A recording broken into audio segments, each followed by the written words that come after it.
Right, yeah, we just, yeah, so we are.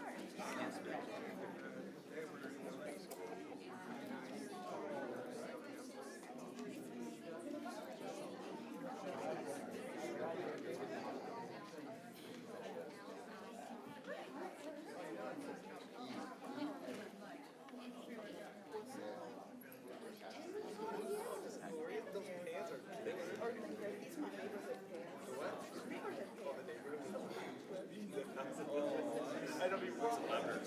I don't think that makes sense. Were you aware we're on the neighborhood or just your neighborhood? That makes sense. So I got, I've always been against it. It's like, my neighbor, like 2 years ago, I bought it here and now I'm like, I bought my whole house.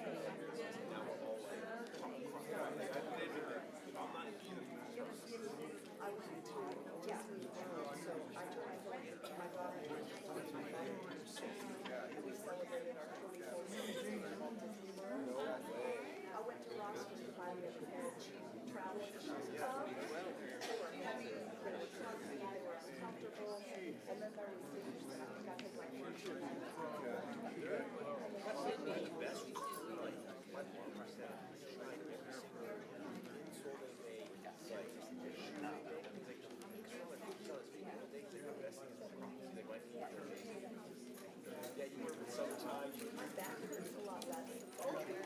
here, I got the Bass Pro, like the red, white, and blue, so it's got red and white stripes, like the blue star.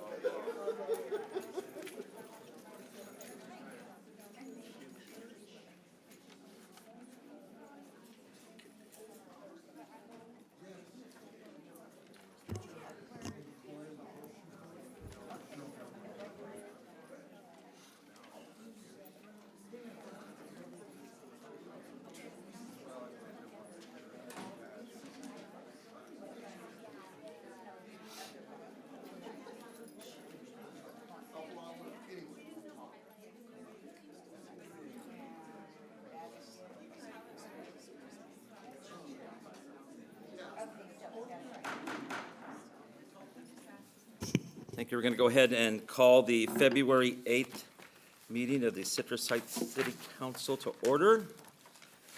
And if I could have everybody stand and join me in the flag salute.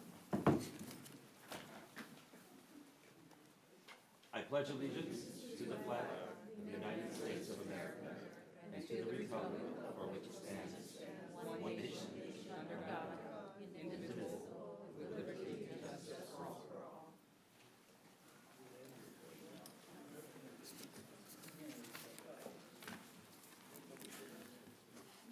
Okay, next item, please.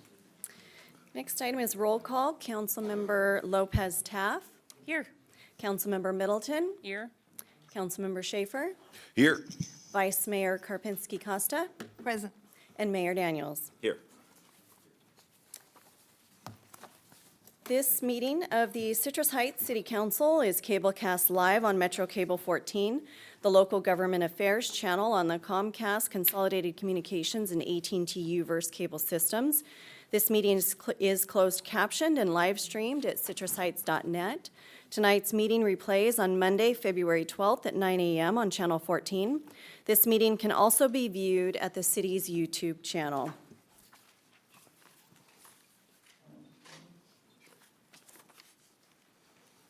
Okey-doke. Next item, please. Next item is approval of agenda. Second. It's been moved by Councilmember Schaefer, seconded by Councilmember Middleton. Any questions or comments about the agenda? All those in favor? Aye. Opposed? Passed. Okay, next item, please. Our next item is presentation number 4, a proclamation of the City of Citrus Heights recognizing the month of February as Black History Month. Okay, thank you very much. I've asked Councilmember Lopez Tapp to go ahead and do this proclamation. She'll read it, and then we'll come down and take a picture. And All right. Do we have representatives who will be receiving the proclamation? Not for tonight, we don't have right. anybody. Okay, well, it is my pleasure to read this proclamation of the City of Citrus Heights recognizing the month of February as Black History Month. Whereas much of the City of Citrus Heights' strength and distinction can be attributed to the diversity of cultures and traditions that are celebrated by our community, and whereas National African American History Month first originated in 1926 as part of an initiative by writer and educator Dr. Carter G. Woodson to recognize the heritage and achievements of African Americans and to enhance knowledge about African American history, and whereas this year the theme of Black History Month is African Americans and the Arts, which showcases the historical and contemporary influence African Americans have made in areas of visual and performing arts, literature, fashion, folklore, language, film, music, architecture, culinary, and other forms of cultural expression, and whereas African Americans have made valuable and lasting contributions to our community through an abundance of artistic mediums that empower one another and uplift our communities in social, spiritual, political, and economic spaces, and whereas, as a result of their determination, hard work, and perseverance, African Americans have merited exceptional success in all aspects of society, and their impact extends globally, including in business, education, politics, science, and the arts. And whereas all Americans are encouraged to reflect on past challenges and triumphs of African Americans and look ahead to improve society so that we live up to the ideals of freedom, equality, and justice. Now therefore be it resolved that the City Council of the City of Citrus Heights does hereby proclaim the month of February 2024 as Black History Month and invite everyone to observe this month in celebration of diversity in our community and highlight the importance of sharing our culture, customs, and traditions with those around us. Thank you very much. Any comments or anything from anybody? Let's go ahead and go down and do a picture.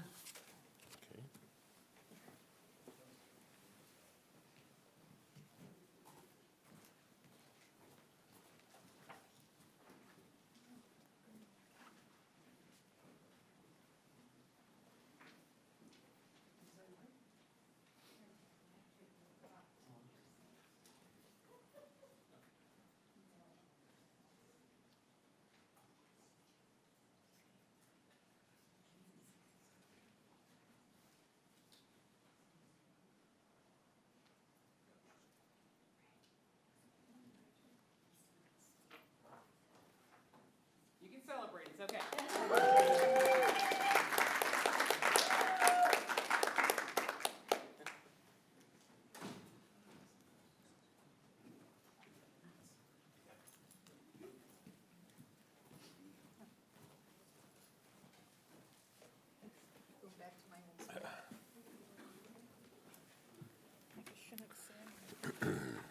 All right, next item, please.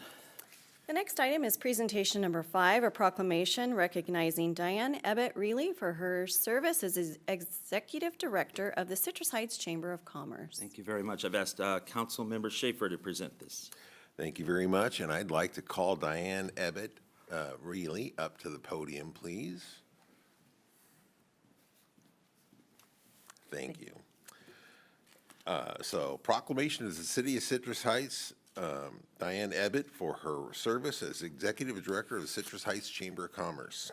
Whereas Diane Ebbett-Reilly has served the community as the Citrus Heights Chamber of Commerce Executive Director since April 20th, 2020, and as the organization's principal advocate spokesperson, Diane has demonstrated a high level of interpersonal skills by building and maintaining strong relationships with the chamber's many stakeholders, including chamber membership, executive committee, board of directors, and community at large. And, prior to her appointment as executive director, Diane served on the Chamber of Commerce board for many years. She was named Ambassador of the Year in 2004, Business Person of the Year in 2006, Chamber Board President in 2008. She was instrumental in the creation of the Best in Citrus Heights program that celebrates the best businesses from over 40 different categories. And this is what this kind of success gets you. It gets you a job somewhere else. So, whereas Diane embraced the Citrus Heights Chamber culture and continued to encourage and support the many chamber events such as mixers, luncheons, workshops, ribbon cuttings, in addition to supporting and welcoming new chamber members. And whereas Diane is a valued partner with the city economic development staff, together implementing the programming that assisted businesses and created connection, including COVID-19 recovery and support programs, the Love Local Shop, the Love Local Shop, local branding and outreach campaign, Auburn Boulevard Business Association support, and the City Scoop event series, which is incredibly fun. I hope we can do that again. Are we going to do that again? Oh, yeah. It was really fun. And the signature State of the City welcome reception. Whereas, presented in recognition of Diane's outstanding service and commitment to the city of Citrus Heights, her strong support of the Citrus Heights business community, and her love for and devotion to our community have made Citrus Heights a better place to live. Now, there be it resolved that the City Council of the City of Citrus Heights does hereby recognize Diane Ebbett Reilly for her outstanding service to the Citrus Heights Chamber of Commerce and to the community it serves, and wishes Diane great fortune as she moves on to new ventures. Does this mean I get a key to the city? Do we have a key? I'd give it to you if we had one. Oh, okay. But before you, I put it this way, I think we should go ahead and you speak, but I'm sure that council members have lots to say about you, Diane. It was a very hard decision for me to leave the city of Citrus Heights, but I did. And I did it just mainly because of the pay. What can I say?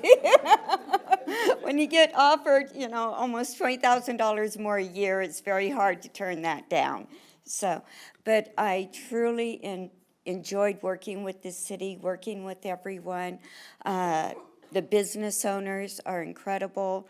The staff here at the city to work with has been incredible.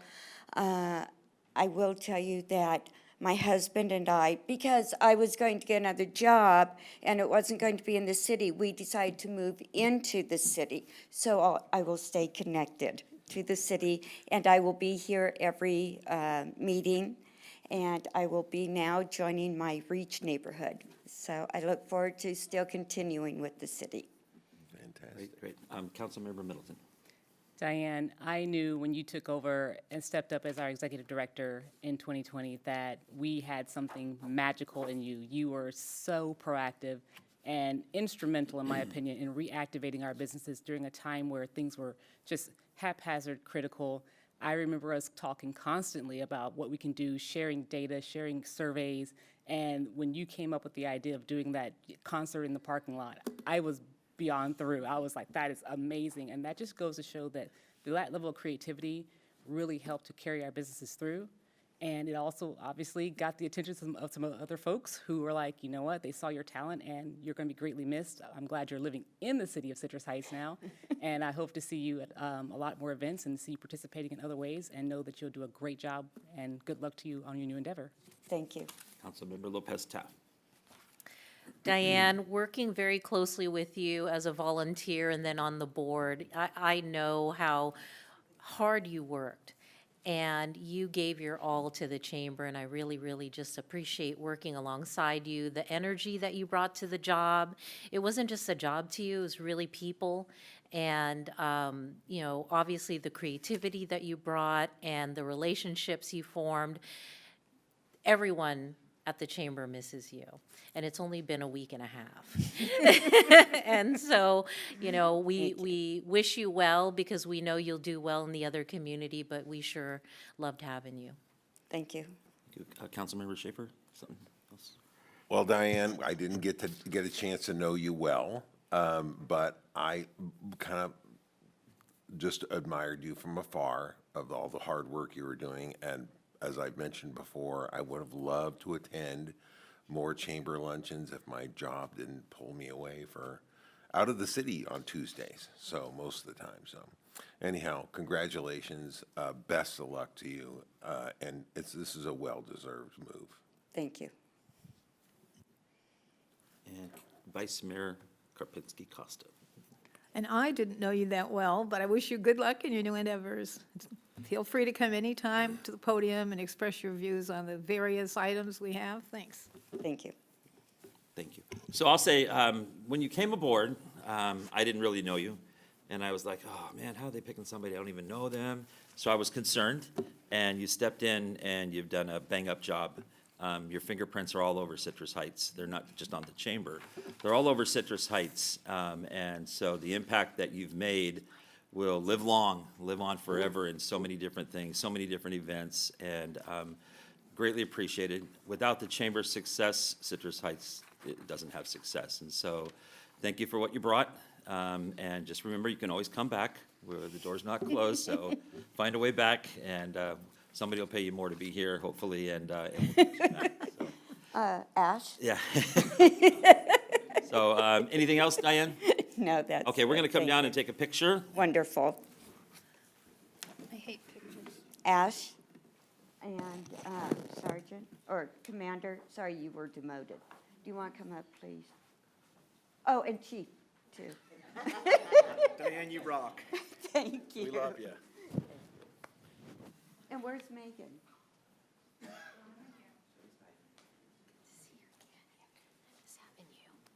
Allison?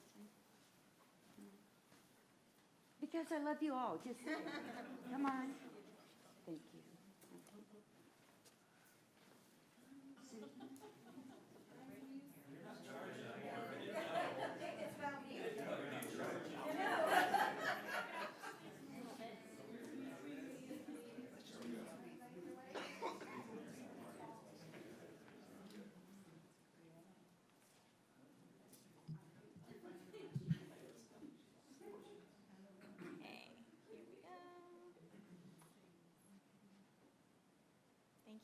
One, two, three. All right.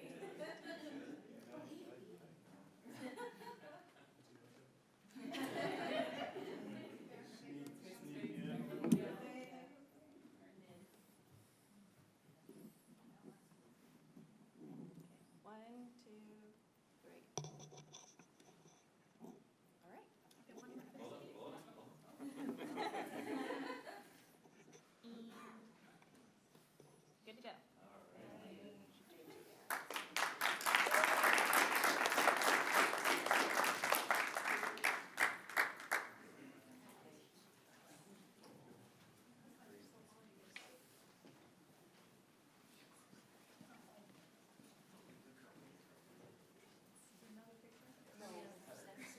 We had all those pictures taken down in Rancho Cordova.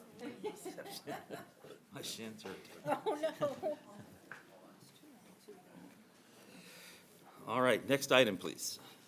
The next item is presentation number 5A, a proclamation of the City of Citrus Heights recognizing Ryan Jones on the occasion of his promotion to Colonel with the California Air National Guard. Well, this is very exciting. For those of you who don't know, our city attorney, Ryan Jones, also serves our country, and we're going to give him a little proclamation based on his recent promotion to Colonel, which is incredible, and we wanted to make sure everybody else knows about it. Ryan, can you come on up? Yes, sir. Yes, sir. I'll go ahead and read this proclamation, and then everybody will tell us how much we love you, okay? So, and then, are we going to do this first? Or while I'm talking? While I'm talking, okay. Okay. It's a proclamation of the City of Citrus Heights honoring Ryan Jones on the occasion of his promotion to Colonel with the California Air National Guard. Whereas Colonel Ryan Jones is a partner at Jones and Meyer and presently serves as City Attorney for the City of Citrus Heights, providing his expertise and legal guidance to the City Council. And whereas Colonel Jones graduated from the University of California, Los Angeles, he then worked on Capitol Hill with the U.S. Senate Judiciary Committee before attending law school at the Penn State Dickinson School of Law. And whereas immediately after graduating from law school, Colonel Jones was selected for a direct appointment into the U.S. Air Force JAG Corps. He spent approximately 4 years stationed at Charleston Air Force Base, South Carolina, on active duty in both the legal office and as the Area Defense Counsel. And whereas after leaving active duty, Colonel Jones remained affiliated with the Air Force as a reservist and member of the California Air National Guard. And whereas Colonel Jones is the Staff Judge Advocate, Joint Force Headquarters, Air Component, California Air National Guard. He provides legal counsel to the Adjunct General and the Assistant Adjutant General, Air, as well as other senior ANG leaders. And whereas Colonel Jones has oversight of legal matters involving 5 wings and over 4,800 military and civilian personnel serving at 10 locations in California. And whereas Colonel Jones' judicial integrity, exceptional character, commitment to selfless service to the United States of America and the state of California has significantly contributed to excellence in city legal representation, providing a solid foundation and infrastructure for its residents. Now therefore be it resolved that the City Council of the City of Citrus Heights does hereby commend Colonel Ryan Jones on the occasion of his promotion with the Air National Guard. Congratulations. Thank you.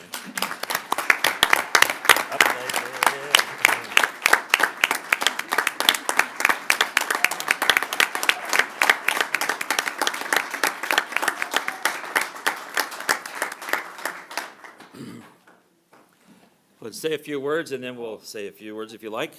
I just wanted to say, I really appreciate working for a city and a city council that's so supportive of the military and a community that's so supportive of the military. It's my pleasure to work for the military, but my main job is to do this, is to be here and serve the people of Citrus Heights. So I'm really grateful for that. I'm grateful that I can do a little bit of both and that you're willing to honor that and respect it. So thank you very much, Mayor and Council. Anything?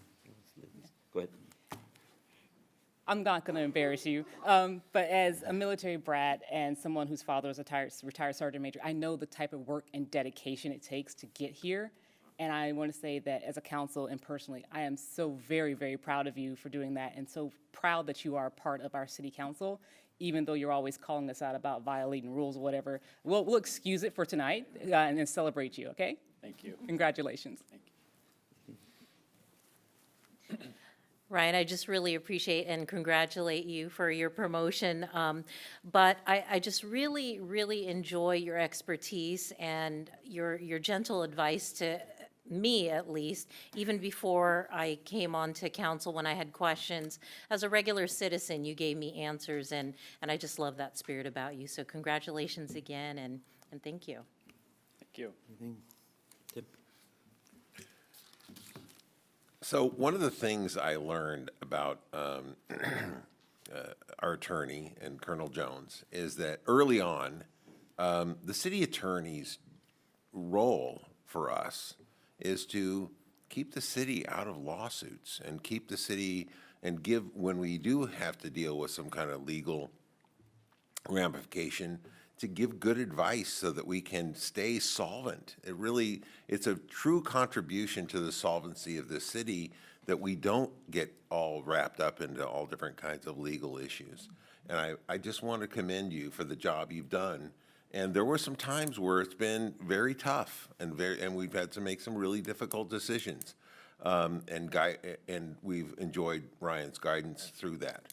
So, and I can't tell you as a veteran myself and how much I appreciate the service you give to this country and what that really means. And that means a great deal to me, and my greatest commendation to you, Colonel Jones.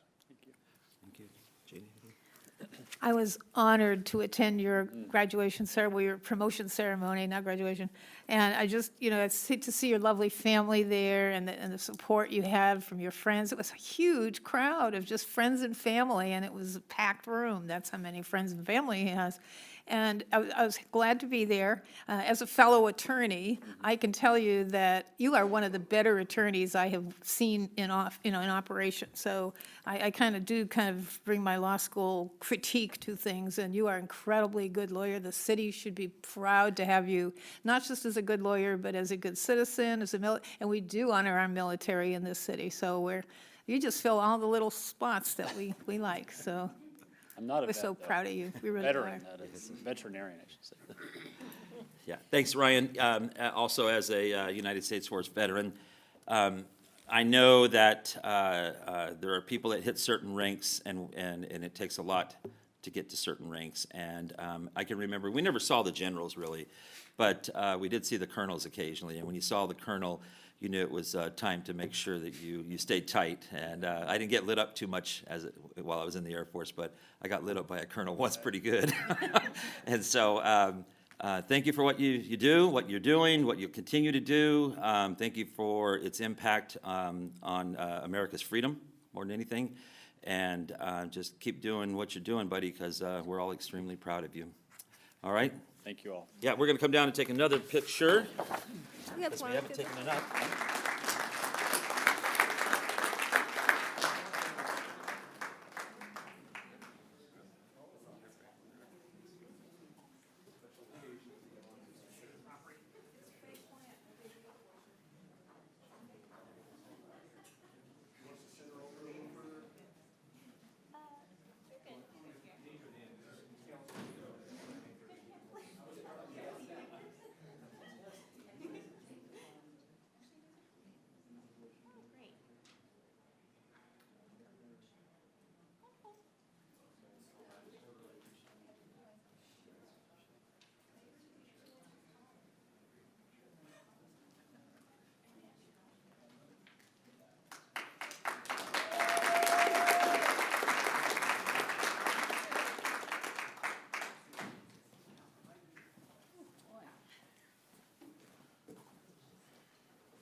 All right, next item, please.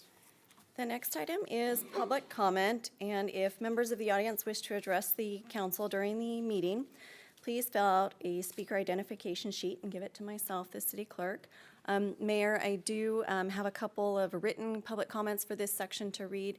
I do have some for item 11, which we'll hold until that item. Okay, also, I just want to let everybody know, we welcome members of the public to address the city council concerning any item on the agenda or within the council's subject matter jurisdiction. We ask each speaker to limit their comments to 5 minutes each. As the mayor, I have the discretion to reduce the allotted time. We have a countdown display of the allotted time, and it will flash red at the end of the allotted time. Also, consistent with the Brown Act, the public comment period is not intended to be a question and answer period or conversation with the council and the city staff. And what that means is that if it's not on the agenda and it is something that could be on the agenda, we can't have a back and forth because the public hasn't been made aware of we're going to discuss that item. So that's what that means.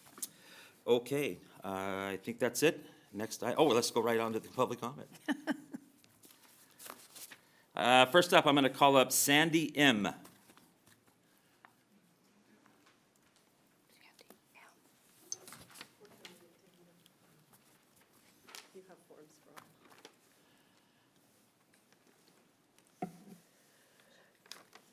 Good evening, Mayor and Council. Thank you so much for giving us this time to speak with you.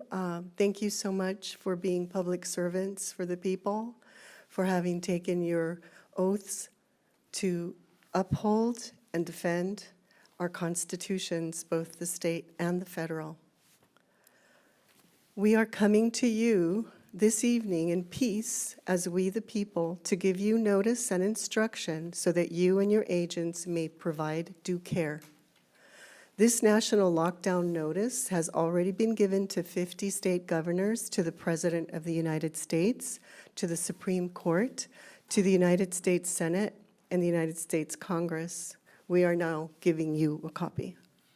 This week we learned that the federal government, in alignment with the World Health Organization, has announced an amendment to a credible threat of a public health emergency.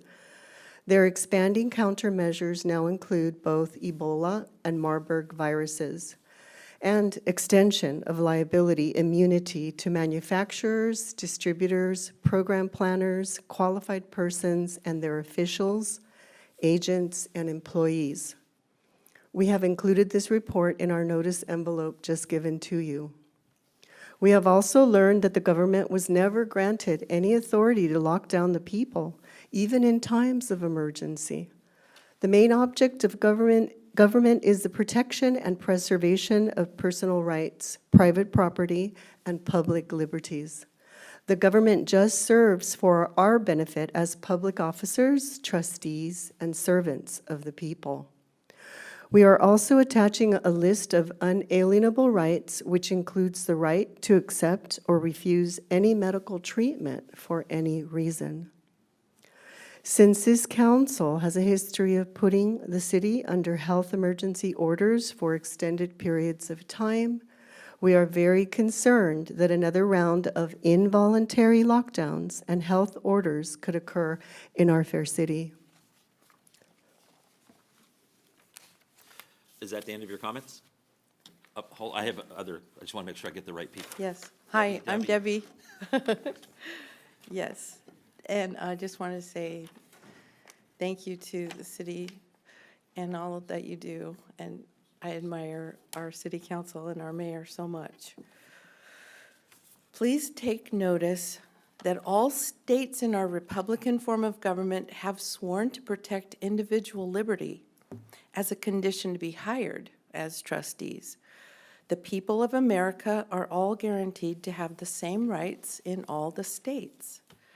As an elected official, do you believe it's your duty to always protect the natural rights of the people so they are guaranteed enjoyment of all their natural rights? Or do you believe that in some time of panic or emergency that you can remove the people's rights to freely exercise liberty, movement, worship, commerce, or any other purpose that is lawful? If so, please show constitutional authority where you get that power. Posting this granted authority conspicuously within the next 15 days, notifying the public and all agents. If you cannot show where you get the authority and you take action blocking the people's rights to enjoy freedom, then any lockdown, mandate, or forced use of any medical device will be construed as being done with malice, intent, full knowledge, and understanding against your trust indenture, your contract with the people. That would be the Constitution. This notice is given in peace and with the love of Christ, that you and your agents may provide due care to those who have all political power, the people. Thank you. Thank you, Debbie. Next up is Nikki. Yeah, hi, I'm Nikki. Go to the mic for me. Okay. I appreciate y'all honoring the Constitution in advance and keeping us safe and sound. Nikki, move up a little bit. We want to make sure we got you. I appreciate y'all honoring our Constitution in advance, as you do now, and keeping us safe and secure. I was thinking maybe with the Goodwill store closing, we can have a big class and teach everybody how to, plan for the future, since we have no border. Thank you. Thank you very much. Next up is John. No comment. Thank you, John. Thank you. Thank you guys very much. Next up is Kathy Morris.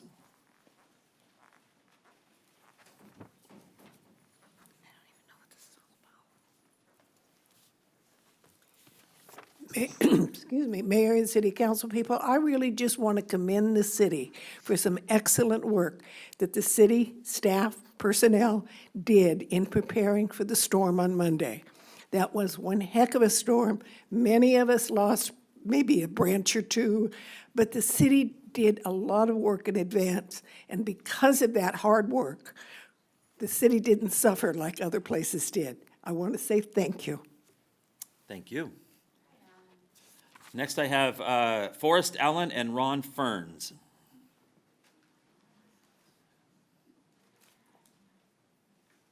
And are you looking to speak together for a total of 5 minutes, or do you want 5 minutes to yourself each? I think we can just, Knock it out of the park? There Take it you go.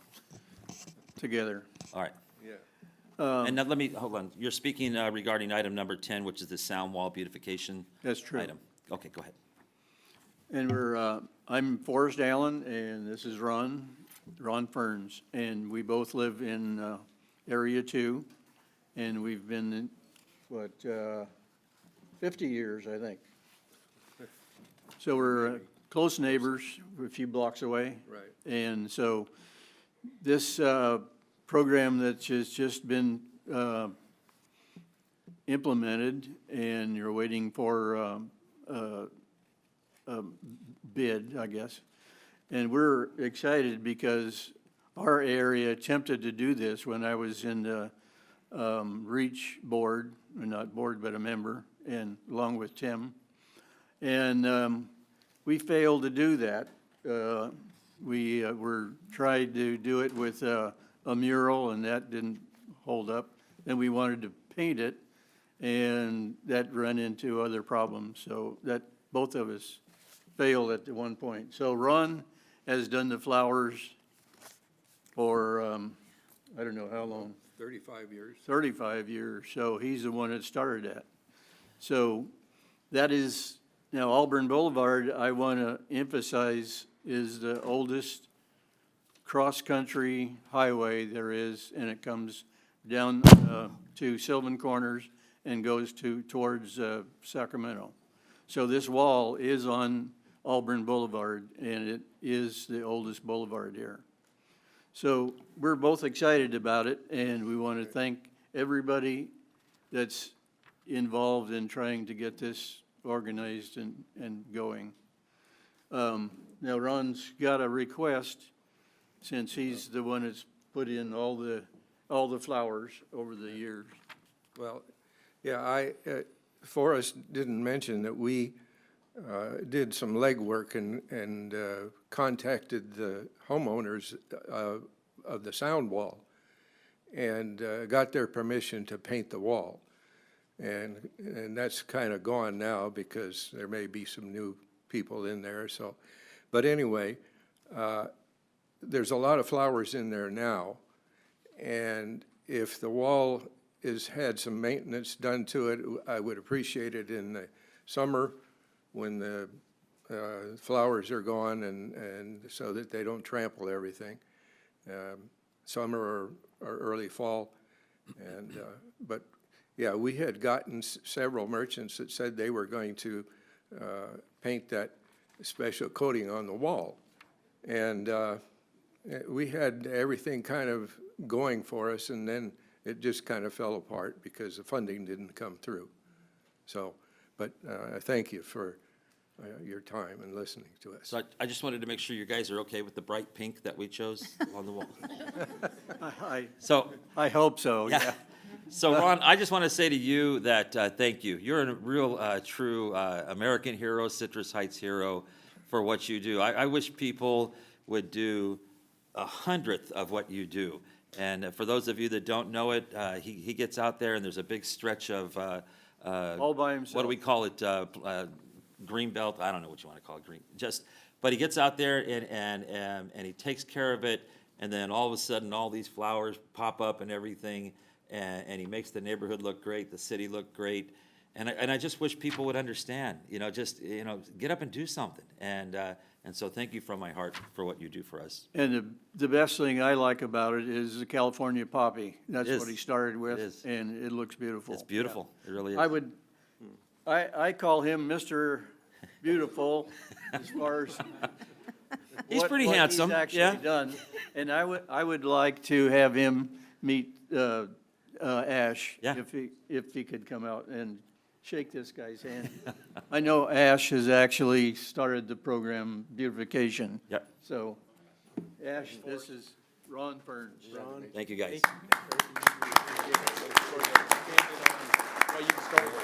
Yeah, right. It still is working, yeah. Yeah. Councilmember Schaefer would like to make a comment. Forrest, Forrest. sit down. Guys, hold on a minute. I just want to, I want to clarify for the audience. So for those who are unaware, so Interstate 40 was the very first highway built in the United States for an automobile. And it goes from Times Square to Lincoln Park in San Francisco. So it traverses the entire northern part of the United States, and that's the corridor that these two gentlemen are talking about. It comes right down Auburn Boulevard, through Sylvan Corners. If you see those big sort of monuments that are standing up there that say 40 on them. That's what that means. That's Interstate 40, the very first built, initiated in 1913, but it grew over the years. But 1913, it was built for an automobile, the very first one. And before that, it was called the Lincoln Highway, and there's a monument right in the corners there, and it's got a big L in it. And, Absolutely, that's yeah, true. It's called the Lincoln Highway. yeah. Thank you. Thank you. Thank you very much.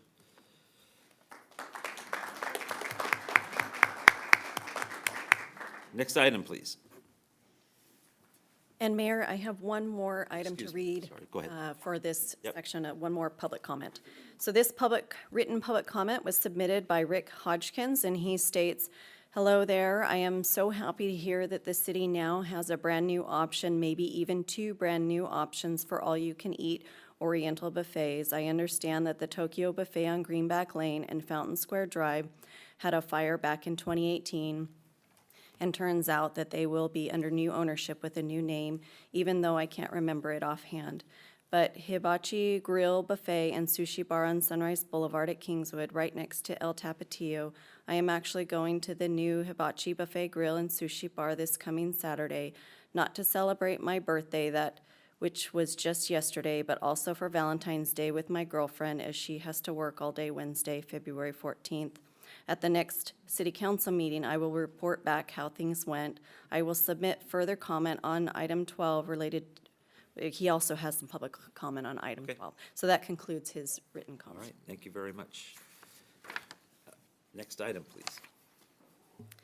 Next item is comments by council members and regional board updates. Councilmember Middleton. Thank you. I'll start with the good stuff first. I have a child. My eldest is turning 13, so pray for me. He turns 13 next week, and I'm not ready. He's an amazing kid, and Emmanuel, happy birthday. And I also want to talk about how this past 2 weeks actually, I've been meeting with our local faith leaders in our community to talk about how their congregations can become more engaged and what we can do to support them. And we've got a lot of great ideas, and I'll probably be taking them back to my neighborhood association to figure out how we can plug these folks in and kind of reactivate our community involvement. On a sad and personal note, on January 18th, the first African-American woman who was elected to the Sacramento City Council passed away in her sleep. Lauren Hammond was my mentor.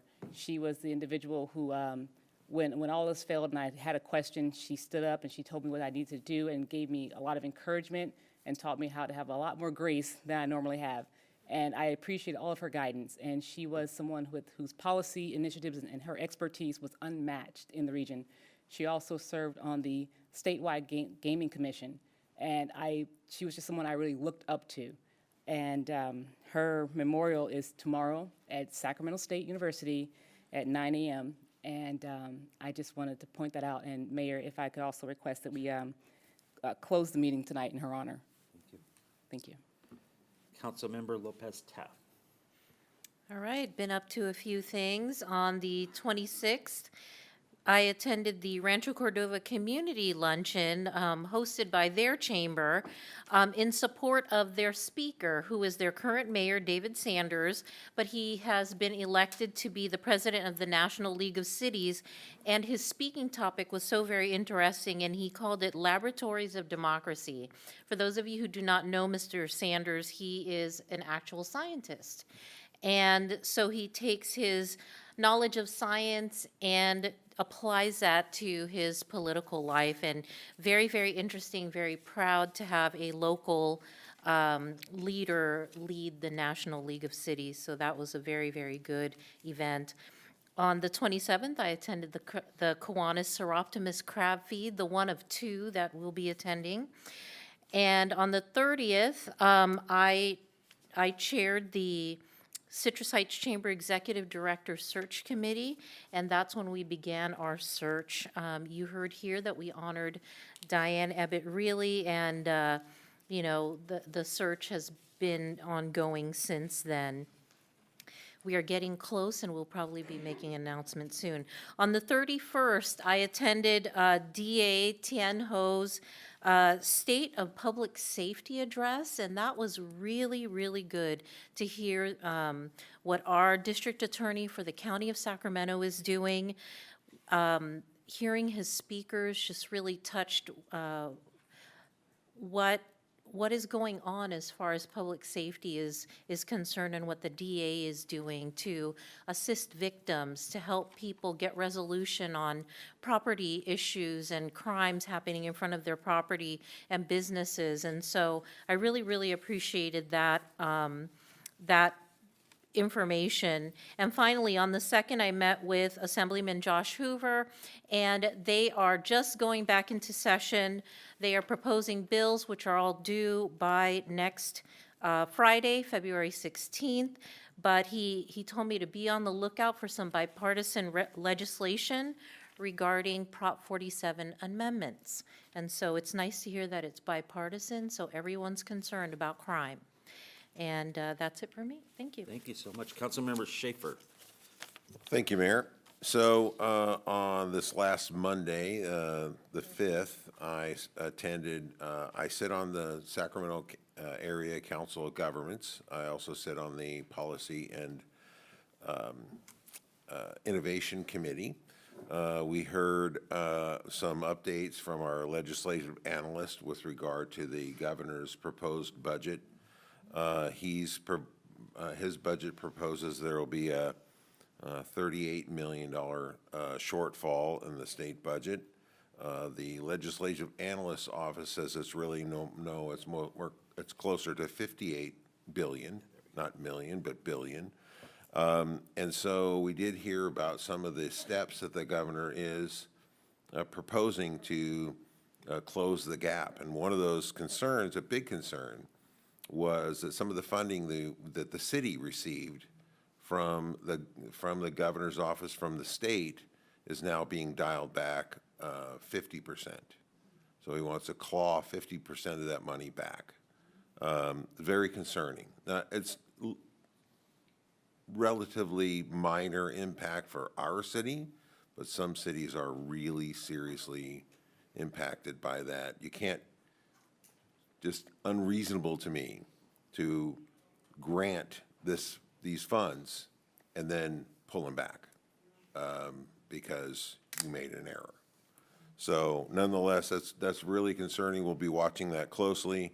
If that number does grow, it's closer to what the legislative analyst's office thinks. I think we should be prepared for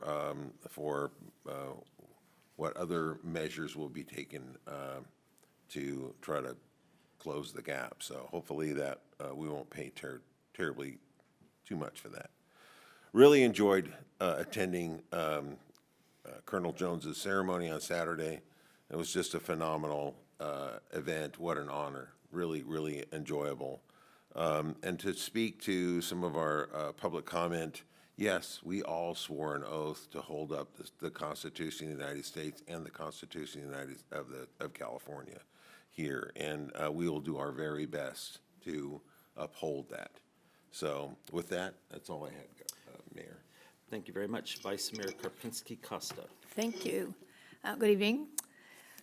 So I went with the mayor on January 26th to Indian Republic Day. This is the day 74 years ago, exactly January 26th, and it's always on the 26th, no matter when the 26th falls.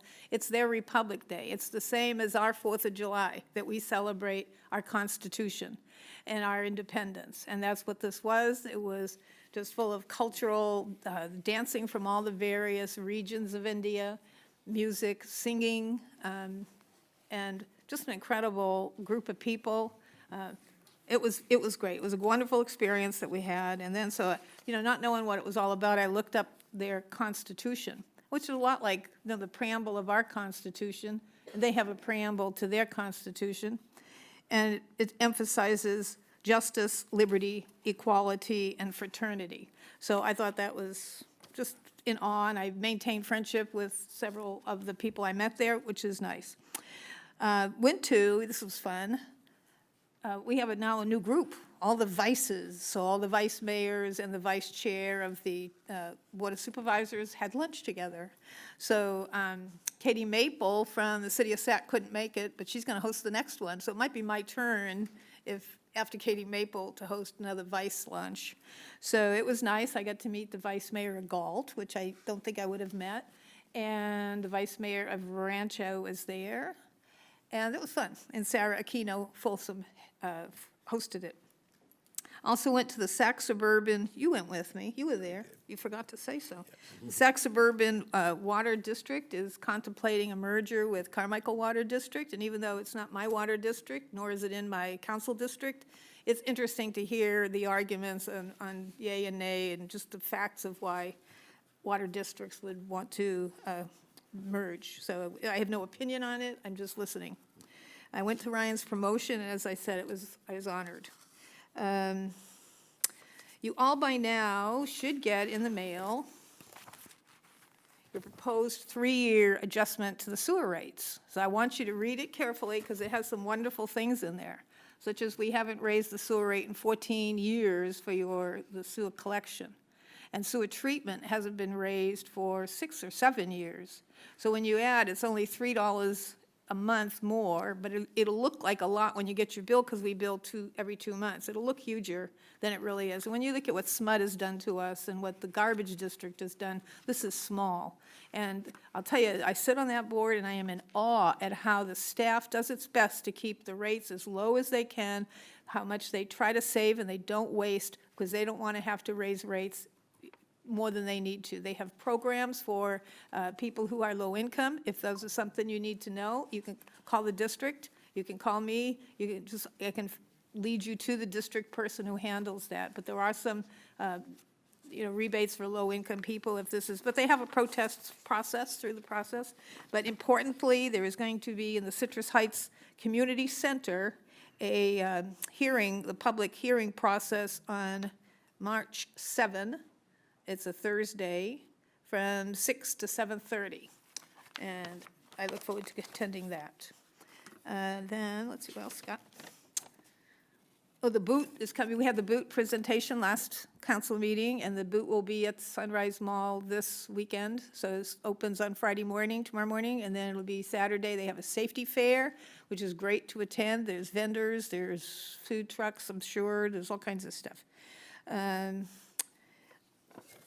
There is, a reminder about the park board meeting for those of you who are in favor of the amphitheater being built at Rush Park. They are going to be deciding that at their next board meeting, which is on the 21st, and I believe they meet at 5:30 at the Park District. I want to remind people that I haven't had a mosquito meeting yet, it'll be next week, but this is, for those of you who have dogs, it's time to really get your dogs going on heartworm prevention. The mosquitoes that carry heartworm live in tree holes. It's the tree hole mosquito. It's different than the West Nile mosquito.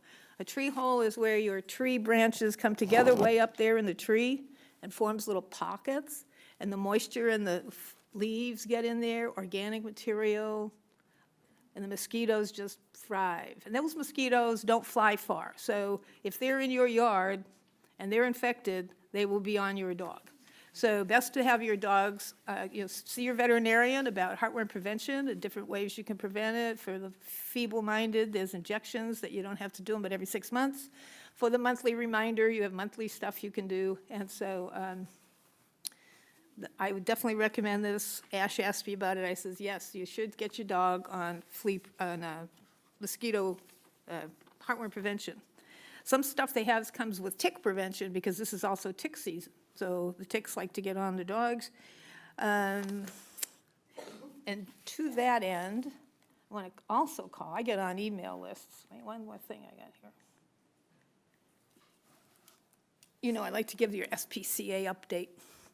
So the update is that on Valentine's Day, if you adopt a dog at the animal shelter on Bradshaw Road on Valentine's Day, it's only $14 for dogs or cats.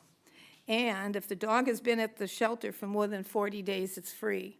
And then they have on their website, you got to see this, some pictures of the dogs who have been there for a while. And this one I love. And then they have the dog's favorite song. And he has a dog named Rodeo, whose favorite song is Fly Me to the Moon. Look at him sitting in his tub. He's so cute. And so if you are, in the mood for some love on Valentine's Day, you might want to take a trip down to Bradshaw Road. And, well, let's see, where's motion? I want to second the idea of closing our meeting tonight. And I served with Lauren in the days of yore and I admired her so much. She was a person who could conduct a meeting with just as curtly and as succinctly as a meeting could be conducted. She was forthright in her thoughts. She always told you what was on her mind, and she was just a great lady. And I would love to attend her thing tomorrow, but it's like, I think it's like for 4 hours, Portia. It's a 4-hour event. Yeah. Yeah, so it's a long time. Anyway, that's all I have, I think. I think so. All right, thank you very much. Adopt a dog. Just a couple of things. Touch on what Councilmember Middleton said. I want to wish Emmanuel a happy birthday and to make sure he knows he's supposed to give Mama as hard a time as possible, okay? I want to echo the comments about Lauren Hammond. I was able to serve on the Solid Waste Authority my first time around on the city council. And Lauren was of a different political persuasion than me, but we had a lot of fun because she was she was a firecracker, and she would speak her mind, and you could speak your mind, and then you could still walk away and be happy and laugh with each other. So, she's kind of a one of a kind that we don't see so much in politics, and she'll be missed, definitely. Okay, a couple of things. As the Vice Mayor said, we attended India Republic Day, and there was a lot of singing and dancing, but I want to let you know we didn't get up and sing and dance, so, the city is safe in that respect. You had a song and dance. You did a song and dance. Let me see.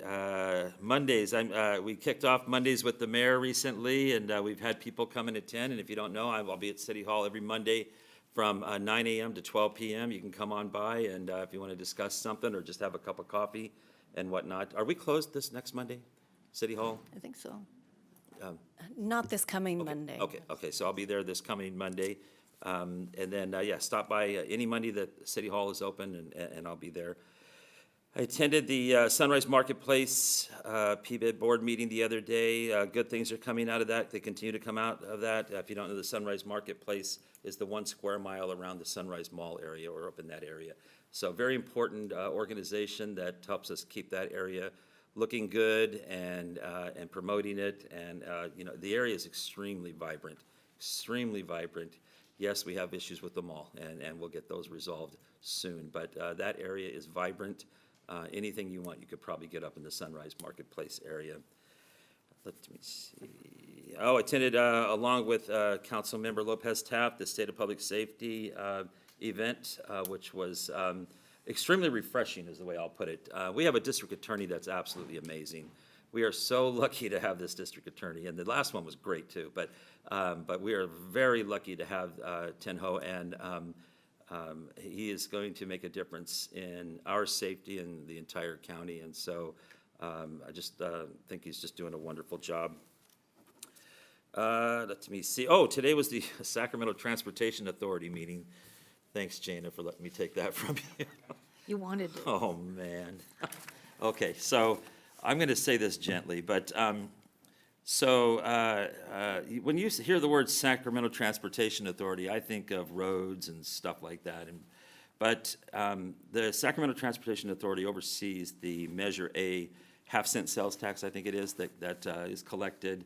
And then I think we pay $1 per car when you register your car and that kind of a thing. And so today we kicked off, is the way I'll put it, the notion that over the next years or whatever, the Sacramento Transportation Authority will spend anywhere between $500 and $650 million of your tax dollars to put trails in throughout Sacramento County. And it kind of upset me, but I got to tell you, I'm not fully aware of how all those funds work, and so I asked, and lo and behold, we as the voters approved this back when it was approved for a 30-year period, it included language that said, I think, something like active transportation. And that means walking, riding your bike, riding a scooter, whatever, but it means anything but a car or filling a pothole or something like that. And so I can only imagine what we could do with $650 million throughout Sacramento County and on our roads. But that's not going to happen because we signed up for a deal that allowed such a big chunk of the money to go to that instead. And that was about it for that meeting. Almost done. Rotary Crab Feed is this Saturday? Yes, if you haven't bought your tickets, I don't know if they're sold out, but they typically sell out. Yeah, if you didn't buy your tickets, you're too late, but it'll be a good time. We'll let you know about it. Oh, I attended the Purple and Gold Gala a couple weeks ago, and that's put on by the Purple Pageant. And it's basically an organization that does like beauty pageant kind of things for girls of all ages. And it's about building the future. And they also take on the lupus disease as something that they educate people on. And so they put on a gala. It was absolutely wonderful. If you ever get a chance to go to these kind of things, you'll want to go, because one of the things we also do is we do live auctions and things like that. And I was able to walk away with a 50-inch TV for $250, so you should have been there. So it's a great time, a great organization. They're doing wonderful things, and to see these youngsters, especially these young girls, that they're very strong in teaching how to be proper, how to do etiquette, how to do all these things that are kind of missing from the world these days, and that's just going to put those, I think, those young ladies on a path along the way to move into organizations like Councilmember Lopez Taff is involved with junior achievement and the girls, and building, female entrepreneurs, and so it's just fantastic. So it was a good event, and it was their first annual, so they'll be doing it again next year, and please attend if you can. And then I see some high school kids, I think, in the audience. If you're in high school, if you could please stand up. And could you come right over here for a minute, please? Step over here. Come on up here for a minute. That was my lesson last week. Could you step right up here and tell us where you're from and why you're here, and who you are? My name is Rachel Alvarez. We're from Bella Vista High School. We're here because we're taking government for a semester, and one of our assignments was to attend a government meeting of any kind. So we chose to come to the Citrus Heights meeting, and yeah, we're here just taking notes and completing that assignment. Thank you. Next up. I'm Chloe Yanez. Okay. I'm Gabriella Chensrud. All right. Thanks for coming out. And so you guys know you're on TV right now, so so make sure you tell your friends. Yeah, go ahead. So I'm just curious, do you understand how your local government works? You might understand how Congress works, and I found that when I talk to young people, they really don't understand. So we're your local government. We have the most impact on your lives of anyone. And so that man right there, he's the city manager, okay? So he runs the day-to-day, and all of us, wow, we look very powerful, don't we? We're all part-time. We're really, we're here, we want to serve.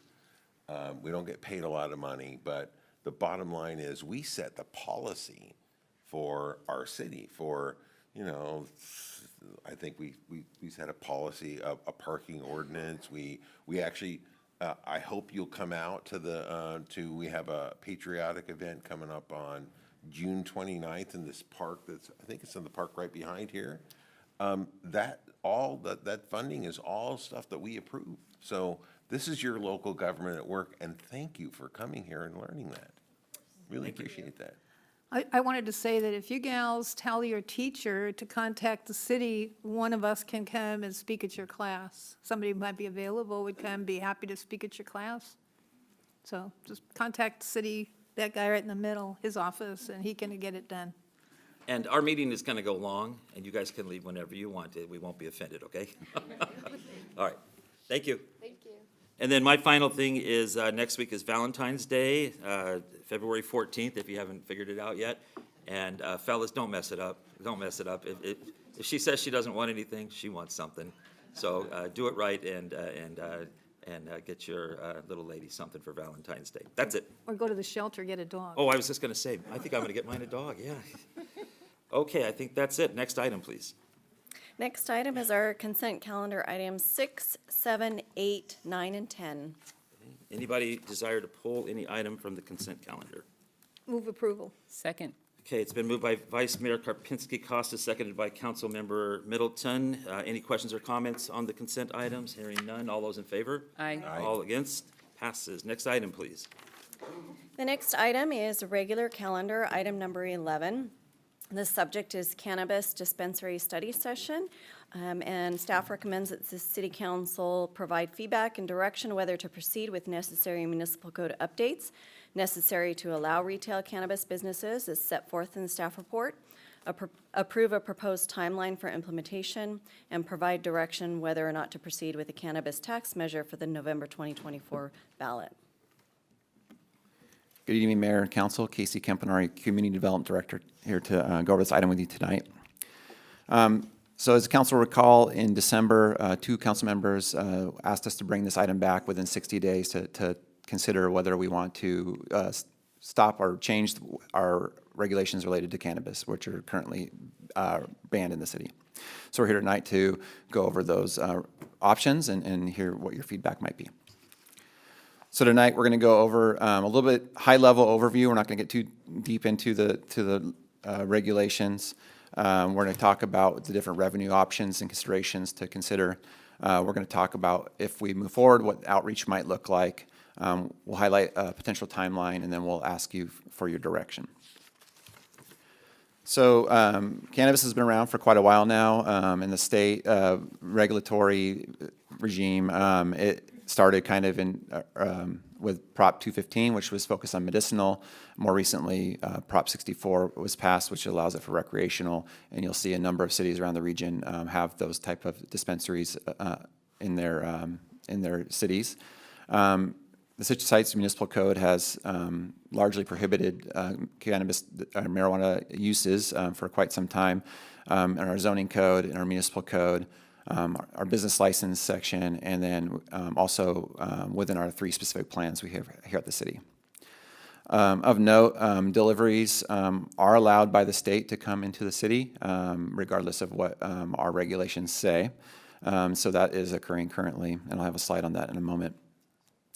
Other nearby agencies have dispensaries, mostly on the 80 corridor, City of Sacramento, City of Davis, City of Dixon, and City of Colfax. It is a pretty heavily regulated industry that has the Department of Cannabis Control, oversees that through the state. And where the state often is taking away our ability to, at the local level, to regulate things. And this is one case where they won't get a license if it's not allowed by the city. So we just do have some discretion there.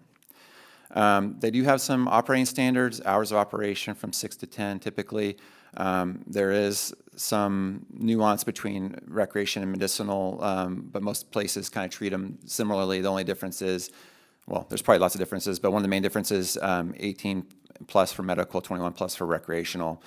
To be a medicinal patient, you have to get an approved medical card. For recreational, you don't. You just have to be over 21. The state does have distance requirements, but they're required to be at least 600 feet away from schools, days, cares, and youth centers. The city can modify and create their own separation requirements. I will note the staff report did mention that there was a requirement from the state to be at least 600 feet away from another dispensary. That was an error. The state doesn't require that, but some cities do, and that is an option. The city could require a distance between similar uses. And then again, deliveries are permitted regardless of what our ordinance says. Speaking of deliveries, deliveries are occurring now. There's over 100 delivery services in the region. If you look at weed maps, over 30 come here to the city currently. They should be paying sales tax, and if we had a local tax, they should be paying that. So we would be capturing a part of that. So in terms of revenue, there's a couple different approaches. Generally, the most common way is a voter-approved cannabis tax, and then another way is development agreement with a community benefits fund. And I'm going to talk about each of those here shortly. So a cannabis tax is based on the gross, generally based on the gross receipts that are sold. The state has an excise tax, there's about 15%, and then we have a sales tax, 7.75 here in Citrus Heights, and then there's a range depending on what each agency has chosen what they charge as a local tax. In order to create a cannabis tax, staff would draft a tax measure for your consideration. Council action would be needed to place on the ballot with a 4/5 vote.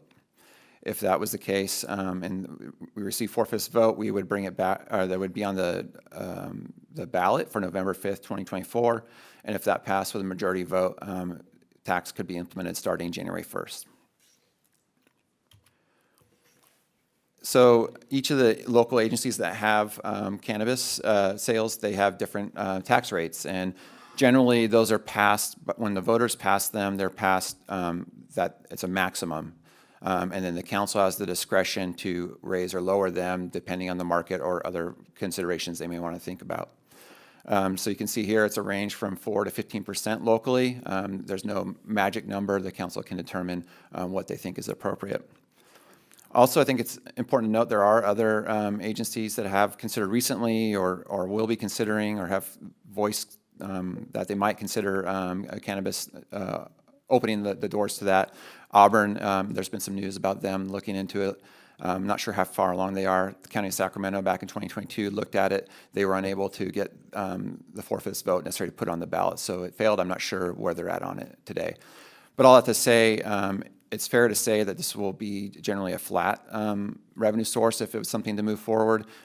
We see that there's going to be more competition, probably locally with other jurisdictions, and we don't see that growing. It'll probably be flat or even declining as there's more competition. And then the other option to develop revenue is the development agreement process. So many of you are familiar with in our land use review of projects, there's a development agreement, and those are basically agreement between the city and the private party agreeing to certain terms and conditions and operating conditions and whatnot. We had one previously at Stock Ranch as an example that outlined the city's responsibility for improvements and then the developer's responsibility. So similar in concept. Generally, this is an advantage because you can get that up sooner and up and running sooner. And you would build in the development agreement. Once they're operational, you require a community benefit fund contribution. In this case, we are suggesting a 10% would be what we would suggest if that's the way the council wanted to go. And the advantage, again, is you don't need to wait for a tax measure to pass in November. You'll see there's a long timeline to get to that point, but I'll go over in a minute. But the advantage is it's a little bit sooner that you could get that revenue stream going if that's the way the council would like to go. And then if a cannabis tax measure was approved later on, the development agreement could rescind essentially the portion of that's related to revenue or the community benefit fund. And then the rest of the provisions in terms of operating and whatnot that are in the development agreement would remain. If the tax did not pass, the development agreement would continue until that agreement expired or was terminated. So if the council would like to consider cannabis ordinance, we suggest doing a focused outreach specific to cannabis. We suggest a community workshop where we invite the public to come learn more about it and tell us their thoughts and concerns. We suggest using our flash vote tool, which allows us to get a statistically valid sample of the community's feedback and opinions on the subject. We do regular communications updates and have a dedicated project webpage, and we can report back to council at appropriate time the feedback that we receive through that effort. So there's a lot of ways that you can get to the point where you have a tax and you are having an operating dispensary. This is just one way. This is the way that was spelled out in your staff report.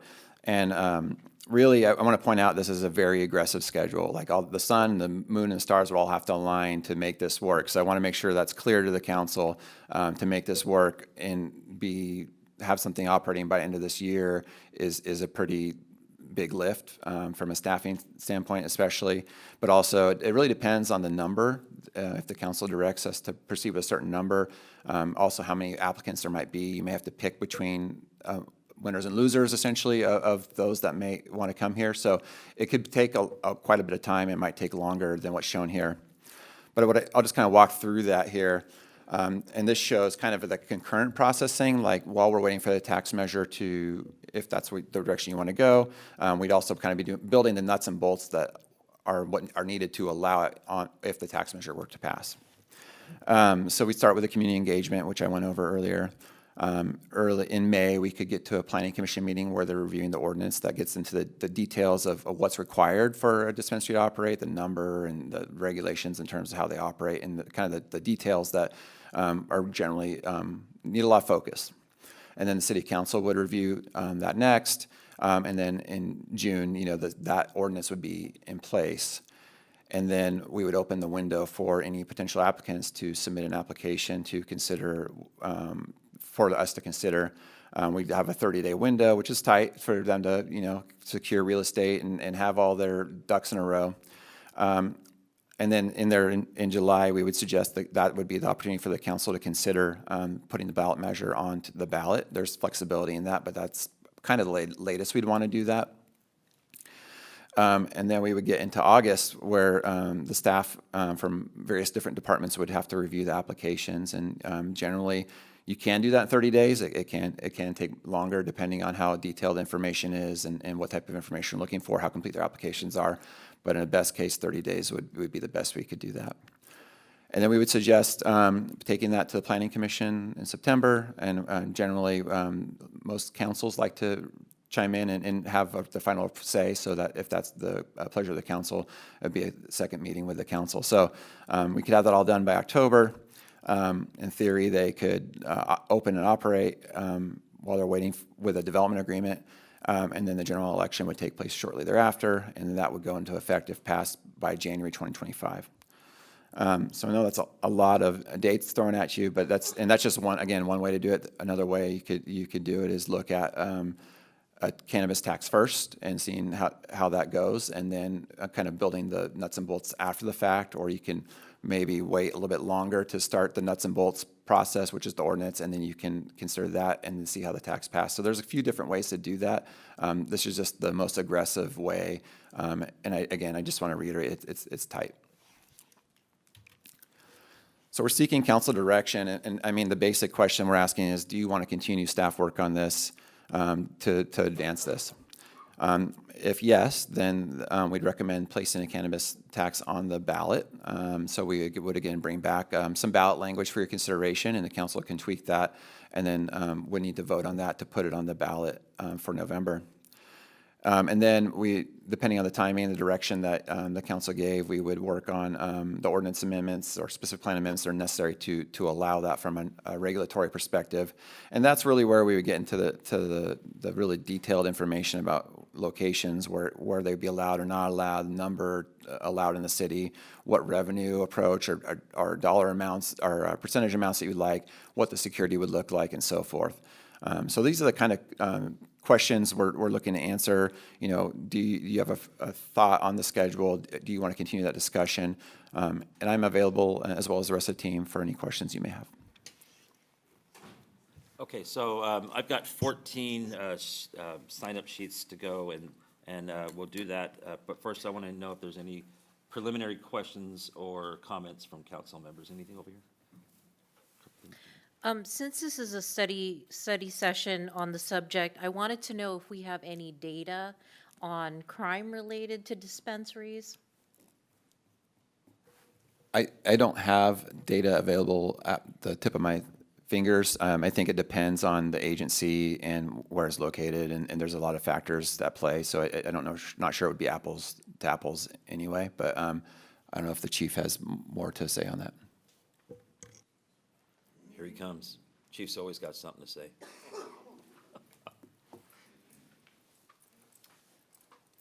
Evening, Alex Turcott, Chief of Police. To answer the question, we weren't prepared with crime stats today. What we are doing in support of staff study session is reaching out to jurisdictions that currently have dispensaries and seeing best practices for security and any other implications that they have of things that they would recommend that we would include in plans or items that didn't work for them. So we're in that phase right now, and we could report out on that at a later time as well. Thanks, Chief. And before you said anything for the chief, anybody? Okay. questions or comments down here? Any? No. Brian, any questions, comments? Yes, absolutely. So, Turn your mic on.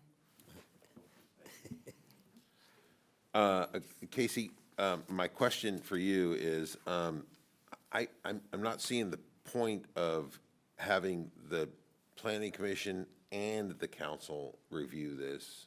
Is there any way we could eliminate that step from the planning commission, since we're gonna wanna have our input anyway? Do we need to have this, put this through the planning commission? We don't have to. That's kind of our typical process that we do for most planning entitlements, but I think unless the city attorneys give me a look otherwise, but I don't see why we'd have to. I think it depends on where we put it in the ordinance, but if it is gonna be in the zoning code, which is a typical place for it, it would need to go through planning commission. There's kind of two phases too. So the ordinance development, it talks about the why and the how you get there. That generally would go to the council. I think the use permit process could potentially be something that goes directly to the council, when that's where you're looking at different operators and how they operate and the conditions in which those are operating. So there's a chance to skim off some time there. That satisfies my question. Thank you. Janet, anything?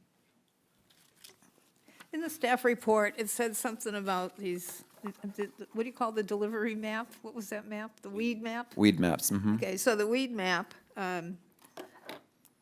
says that, so the people who deliver are supposed to collect sales tax on the weed they deliver, and then it goes into a community pot for the county? Is that what that's? Yeah, it'd be like any other sales What do tax. we get from that? Do we know? We looked, it's hard to, it's not one of the top producers, so it's not, much. we're not able to kind of discern that from the rest of the data. Are these people who deliver, are they licensed by the state? They are, yes, like by Okay, so Department of Cannabis The state Control. knows they're out there, but that we don't. Correct. Right, so that was one question. Hang on one minute, I had, I need two sets of glasses to read. If you have a development agreement, that you said you could start first, and then you could meanwhile put a tax measure on the ballot, and then absorb this development agreement into the tax measure. If you don't want a tax measure, do you need one, or can you just stay with the development agreement forever and ever and ever? Or do you need a tax measure if you agree that the development agreement is plenty?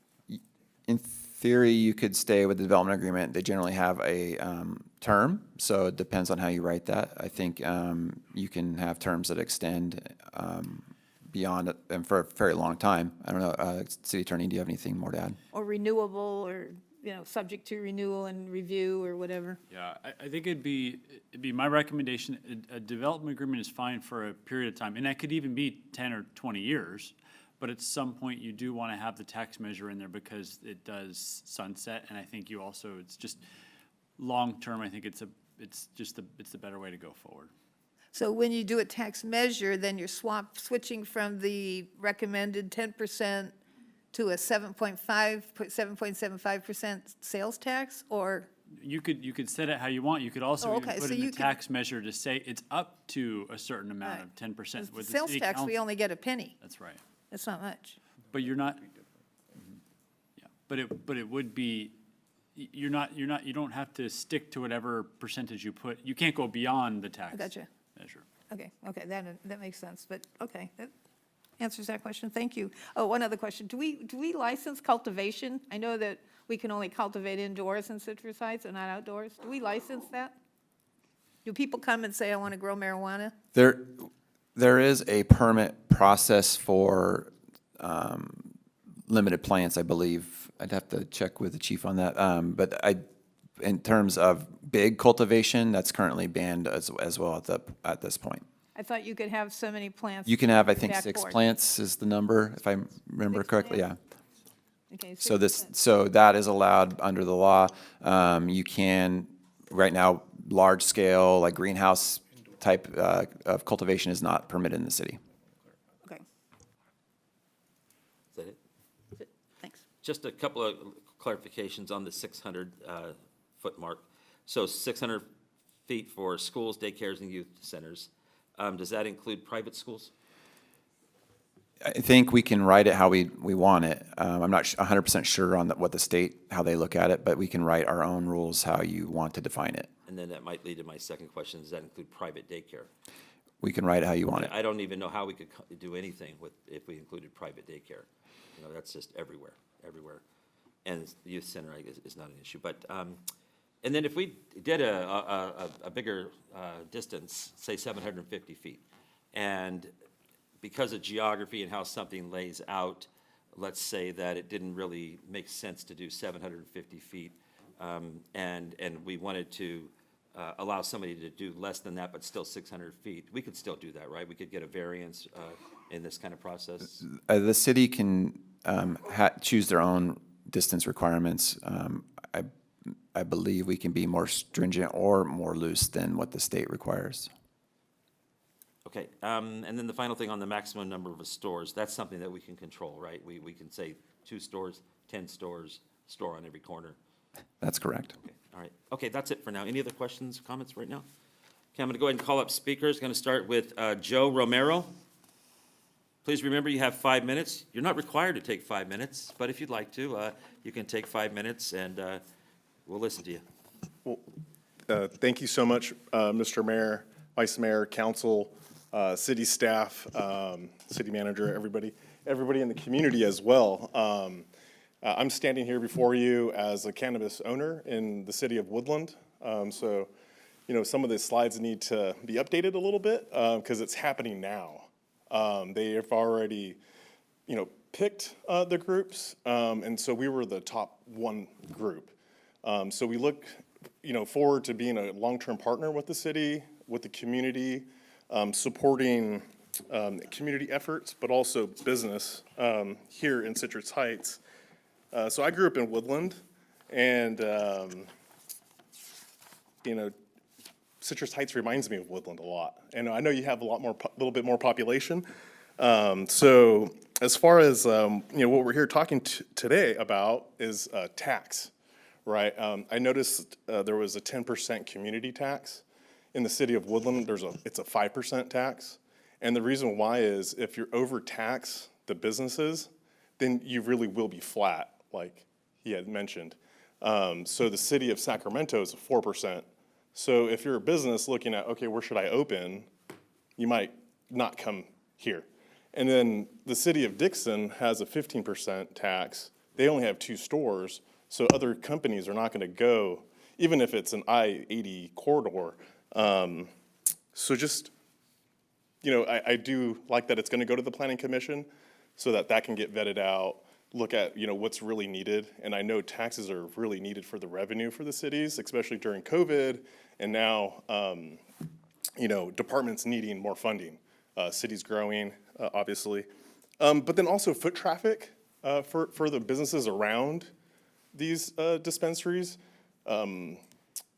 It's really important for them. Some of them, you know, are used to their daily customers, but then if you add a dispensary next to it with 200, 300 people coming there and then saying, hey, I might need a haircut, I might need my tires changed or whatever, get a pizza. And then talking about crime, I have the answers to that. I know the chief came up, but with crime, dispensaries actually have been shown to decrease crime, whether it's homelessness, local petty theft crime. Security guards are there 24 hours if you want.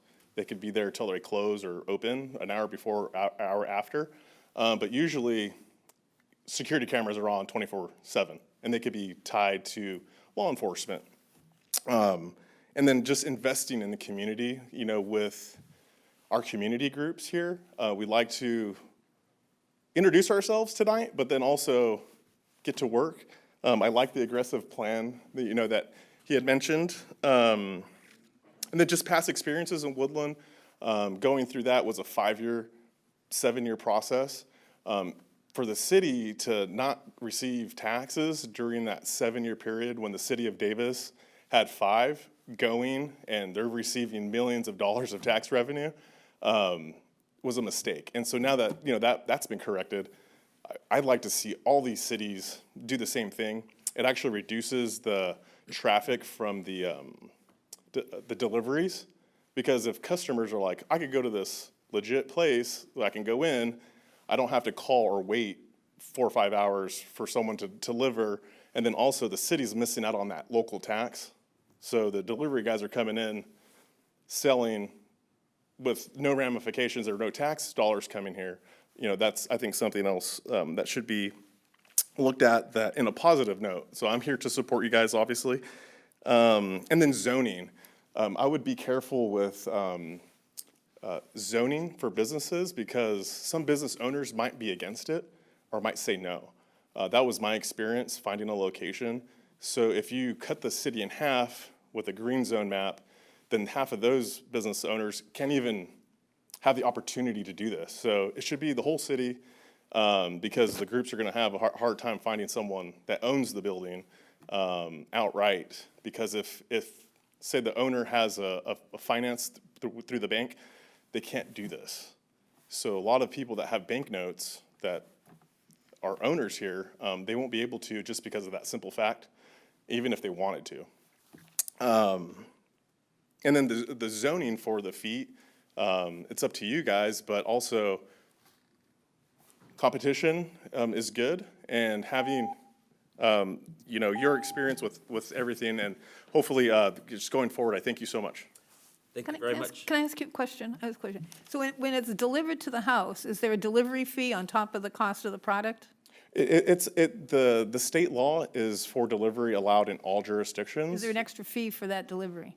Not for the city, no. For the driver, for the seller? Yeah, they have their own separate fees, but as far as like the local tax, it's tied to No, wherever. I'm only asking about delivery fees. Yeah, And it's if tied to Safeway wherever brings they're. my food to my house, they charge Wherever me. their business is tied to, their address, that's who's getting the local. So they could drive 20 miles from Sacramento It doesn't answer the question. That's okay. here. But yeah, their tax is going to go to the other city. Thank you very much. Kathy Morris. Tax, delivery fee. Delivery fee. Pizza comes to your house. Mr. Mayor, council people, I feel very strange. I'm speaking against this motion. I do not believe this is a business that we should open right now. I feel very strange saying that because I am basically pro-business. I think that Citrus Heights is a good area for businesses. I like to shop locally, and I think everybody does. So I think more shopping locally, more businesses locally, but not this business. And my concern is the amount of regulations, the amount of development, the amount of maybe zoning, maybe not, that would have to be done. I will admit that I came of age in the 60s, and so obviously I have a bit of experience with this particular drug. I am not, I also was addicted to cigarettes. I know about addiction, I know about drugs, I know about all that stuff. This isn't a business that I think would be good for our city. We can do a lot more business development that I think would be much more effective. Thank you. Thank you, Kathy.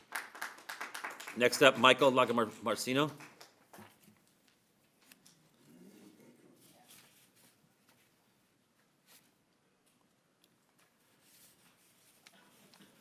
Good evening, members of the City Council.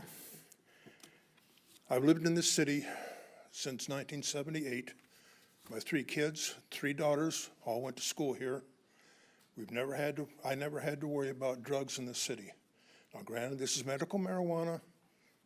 Okay, fine. However, I don't believe, like Kathy said, that this is something that we want in our city. I've talked to several folks that also are homeowners here. I'm not talking about apartment people because they're transitory as far as I'm concerned. They're in, they're out. They go to where they can get the best deal for their home. But for the homeowners, I don't think this is the proper city to allow a dispensary to be open. In 2020, we voted against it. And I think if it was to go before the voters again, a majority of the people would say, no, we don't need it. And I don't know why it's being brought back up. People spoke once, and I think that should have given you, members of the City Council, an idea of where the city folks stand on this matter. Thank you. Thank you, sir. Mr. Clark.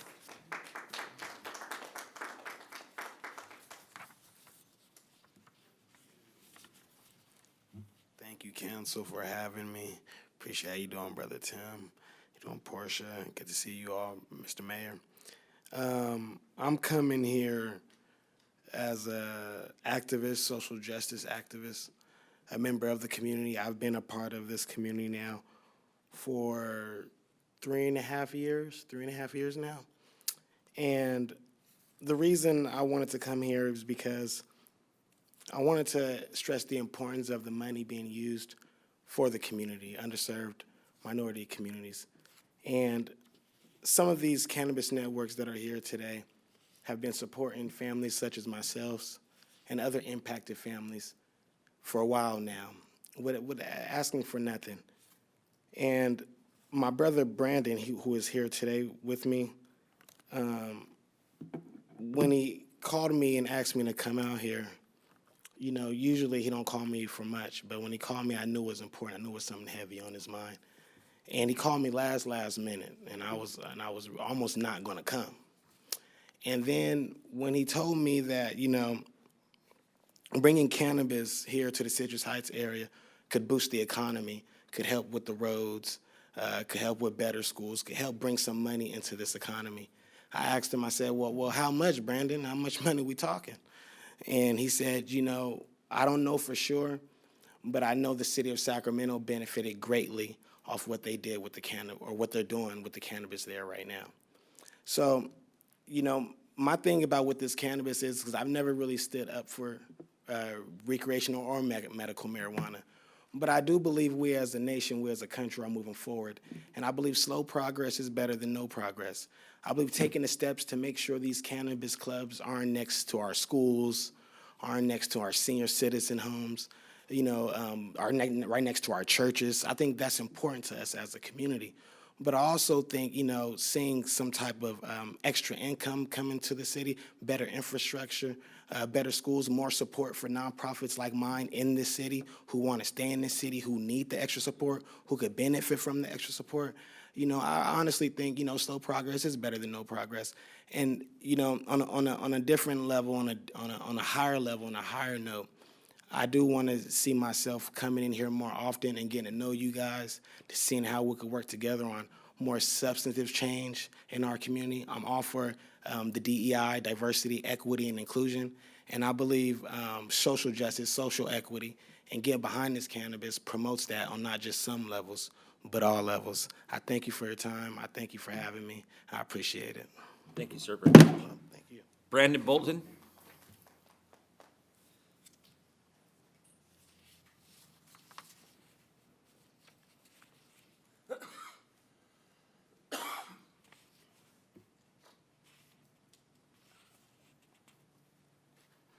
Thank you all for your time. It's great to be here, and thank you guys for having this discussion. I'm Brandon Bolton. I'm the board member of Mission Green, the founder of the United Core Alliance, and also Cannabis Equity Policy Council. We are a criminal justice organization. All of them are criminal justice organizations that really fight to secure the release of those who are still incarcerated for low-level cannabis offenses. But as well, you know, I think that's the one thing that gets lost in this conversation as well, is those who are still impacted for, you know, for buying and consuming something that is medicinal and is, you know, becoming a larger topic, as Stefante said, you know, across the country. And, you know, as people continue to grow and consume more, it's, you know, they're either gonna go to an illicit person or they're gonna go to a secure and, you know, a secure place where they feel safe and comfortable. People are going to buy it. You know, like the deliveries, as you mentioned, Vice Mayor, you know, that there's a lot of tax monies that's leaving here. There's a lot of people, like we could almost pull the data on how many orders are coming from Citrus Heights. We could get those from tech companies and really almost see and track and try to equate what that is. And I'd like to help with that. But I just wanted to say I am grateful again, you know, that you guys have the courage and the compassion to have this conversation again. I know that it is it can be tough and difficult conversation to bring up, you know, but I'm proud of the city and its leadership for hosting it, you know, and allowing the community to engage on all sides from all sectors, because I think that's how we build a inclusive and equitable and just and fair, but also profitable market. I just, too, and I wanted to ask a question as well, to what and who that entity might be if we were to speed up that approach, right? Or have those entities, approached the community? Have they been supporting different nonprofits? Have they proven themselves to do that? Because that's one thing, if we look at states or cities and states, different municipalities like San Diego, Colorado, that started without thinking of those individuals that are incarcerated and beyond, which a lot of people have been, then we almost don't have space. So I'm in those conversations as well. In the county of San Diego, their zoning is so restricted and so saturated, there is no market share for underserved or even members in communities to participate. And so I think as we create, and as you guys create in the community, as we create and draft what you'd like to see, I think, starting off small is always a thing too. I think, you can start off with one and decide more, pull data metrics from that. It's just, I feel like it's the partners, like who are they, what is their mission, what can they accomplish? And trust as well. Can they build the trust with the community? Can they host like public discussions on their own? Can they allow a conversation where we can find mutual benefit for all parties that are involved? And including, I think everyone should be included, even the individuals who are opposing. I think that's honestly most important too. So that way we are addressing their concerns and building a better industry. This industry is still growing. And lastly, I just wanted to say, I guess I ran through all, but lastly, I just wanted to say thank you all for your time, and thank you again for your courage and to have this conversation. It does mean a lot. Thank you, sir, very much. Next up, I'll call up the Honorable former Council Member Albert Fox.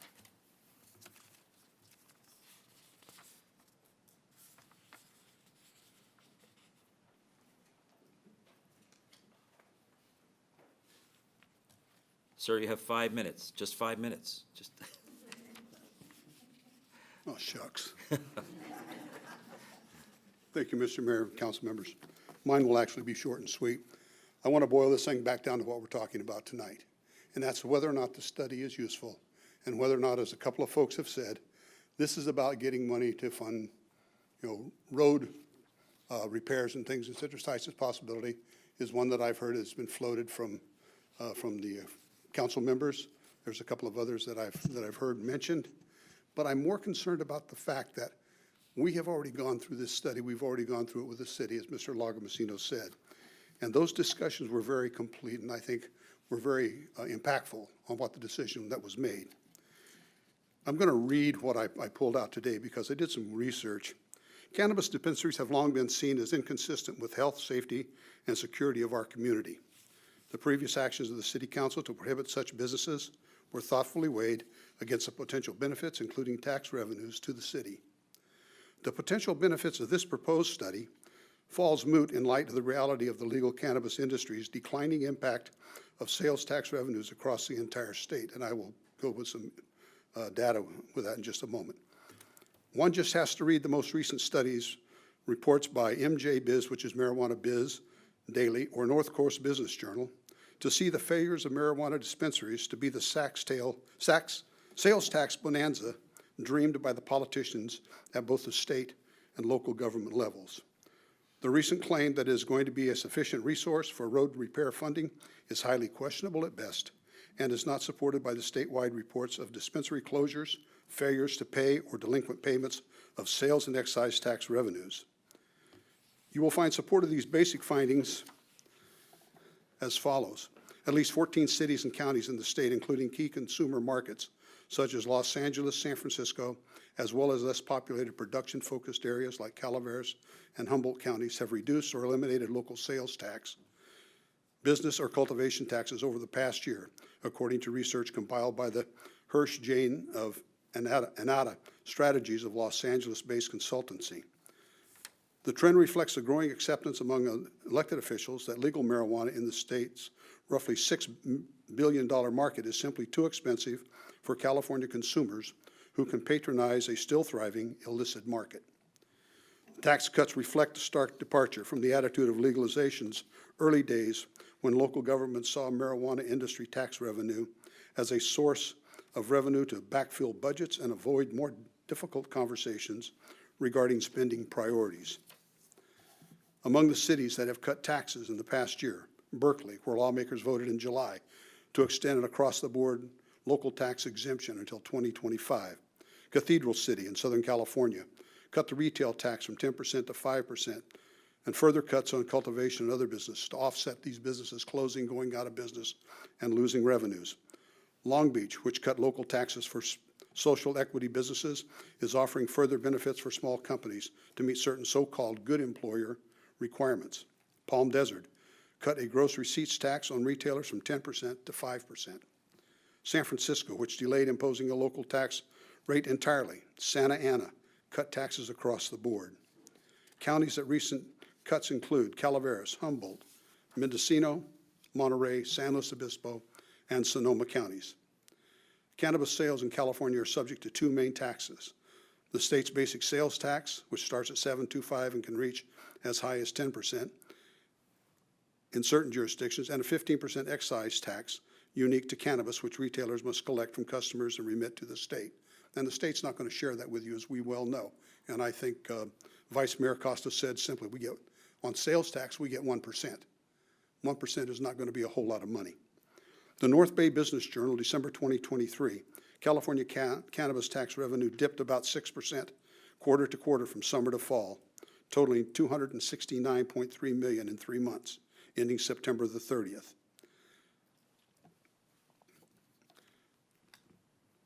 Department of Tax and Free Administration reported, in 2022, third quarter revenue came in at $252.2 million at a time when the industry feared the potential collapse amid pressure from state and local taxes, stiff competition from the illicit market, and a plummeting wholesale price. It appears from statements from some, they have already decided that they would support dispensaries in Citrus Heights. Prior to public comment or input by the community implies that feelings, desires, or support of the community is unnecessary. And I urge you that if you're going to go forward with this, at least make sure that those are considered. May I have one more moment? Thank you. The question is who does the council represent in the community of interest of an industry that feeds the same drug dependency and direct impact our schools, students, and homeless populations? There is no evidence in current publicly available data that the sales tax income would have a significant positive impact on our city. Thank you. I knew you couldn't do it in 5 minutes. Next up is Mark Mabutas. Forgive me if I got that last name wrong.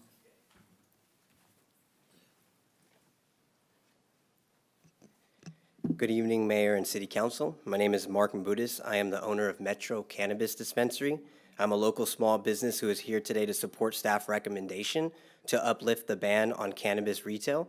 I know this opportunity will provide this city with more opportunity for employment, tax benefits, and expand opportunity for local entrepreneurs.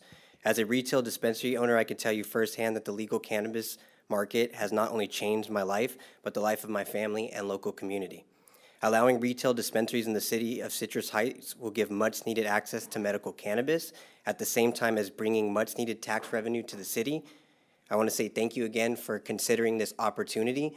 I know that there's been a lot of people that are coming to speak against this matter, but the truth is there's a lot of data and information that proves a lot of this stuff that is being said is false, and I hope that you will look to the data and look to the information from local communities such as Sacramento, Davis, and see that the impact that it has had on not only just our local community, but our Black and brown and minority entrepreneurs who've been able to create generational wealth from this opportunity as well. As somebody who has advocated all the way from SoCal to Long Beach to Sacramento to other emerging markets, I do want to let you know that there has been changes in those local communities and people's lives have been changed by this, both for the medical purposes, but also the opportunity to create new entrepreneur opportunities for their family and the local community as well. Thank you and have a great day. Thank you, sir, very much. Next up will be the Honorable former council member and Mayor Jeannie Bruins.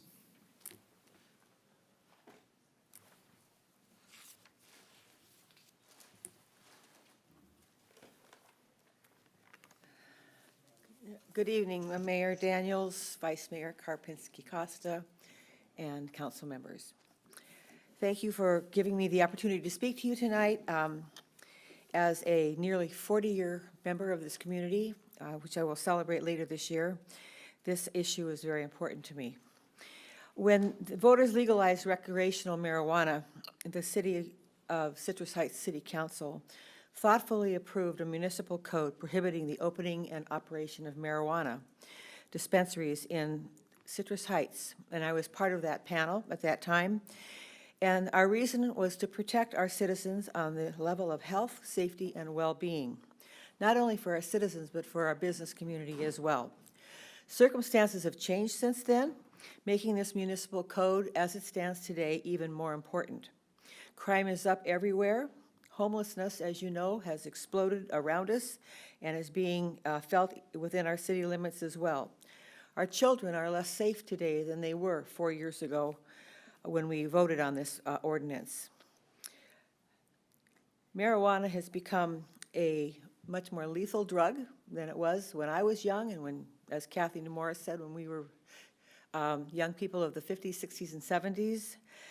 It is the most genetically altered crop in California, which makes it a much stronger substance than it was before. Cities were mentioned that offer cannabis dispensaries, but let me mention the ones that do not. They include Roseville, Rockland, Placer County, Folsom, Auburn, Lincoln, Loomis, Rancho Cordova, Elk Grove, and even Sacramento County. All of them prohibit marijuana dispensaries, and Roseville has even as written in their laws that it is a misdemeanor to open one. So what does that do if we are surrounded by communities that disallow marijuana dispensaries if we go forward with this ordinance and we write it into our books? It makes us a target. It makes us a target for those who want to use this drug. We know it affects not only the homeless, but it affects children. It affects people that can't find it somewhere else. What's the motivation behind doing this? It's all revenue. It's all revenue. And I recognize that our roads and our streets need to be maintained, need to be upgraded, need to be addressed. But this is not the solution. In the research that I've done and the people that I've talked to, it's clear that the amount of revenue that is promised is just a fraction of what is actually realized. I've talked to a lot of people, a lot of businesses, and a lot of commercial property owners in our city in the last few days. 100% of them oppose going forward with this. Talked to one today who shared a conversation he had with one of our council members who basically told him that the homeless situation that he sees from his business community doesn't really exist. I think we need to get a pulse on what the community wants, so I'm really happy to see that the direction that council's taking is going to include community input. I want you to listen to what the community has to say. We, as a community, identified ourselves as not a good place for cannabis, marijuana to be sold on a retail level, and I believe that the reasons that existed then are even stronger today. And if you'll put it out to the community and ask for their input and really listen to what they say, I think the direction will be very clear that this is not something we want in Citrus Heights. Thank you. Thank you very much. Next up, Sean Kiernan. Good day. Thank you very much for having us. My name is Sean Kernan. I'm CEO of the Weed for Warriors. We're one of the largest disabled veteran groups. Me being a disabled veteran, I was just a grunt, enlisted, not a colonel. So very congratulations, by the way. And what we're really about is we're trying to deal with the suicide and overdose epidemic that is hitting all of us. And this last year, we've seen the suicide number hit high at 50,000, and 100,000 Americans died. That means they're not at the table, the holiday table, this last Christmas or Hanukkah, whatever you celebrate, family members weren't there. And what we see, and UC Davis came out with this research, where cannabis dispensaries exist, we see lower overdose deaths, and it makes sense. our vets when they come back and they're plowed with opiates.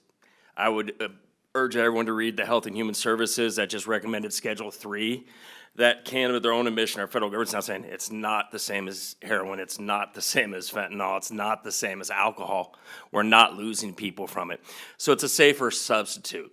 And we exist for that reason, and we work with the industry. We're nonprofits, we don't pay ourselves at all, we get a check from the government. We work with the dispensaries to do what's SB 34, which is give free medicine to veterans. That, to be honest, if we're not giving it to them legally, the problem is people are buying cannabis today in Citrus Heights on the black market, delivery, not all of it's legal delivery, there's a lot of non-legal delivery. You're not getting any taxes. Taxes is, and I agree with the honorable ex-city council member, taxes have been overstated, the benefits, along with the dangers. So let me point out, in a state audit, there hasn't been a single audit that allowed an underage child into a legal dispensary. Can't say the same with the black market. And the drugs are available in our school today. And if we want to get rid of that, you've got to get rid of the black markets. And the only way you do that is to create a legal, regulated marketplace. So I would urge you at the end of the day to embrace what makes this country great.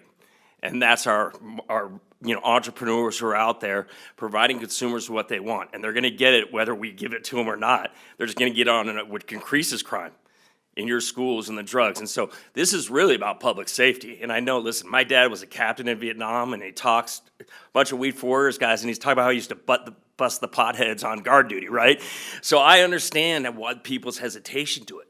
But cannabis is saving lives where it's available, because instead of going to get alcohol and I'm getting and taking it with the Xanax I got from the VA, that's deadly. I am now smoking cannabis, and guess what?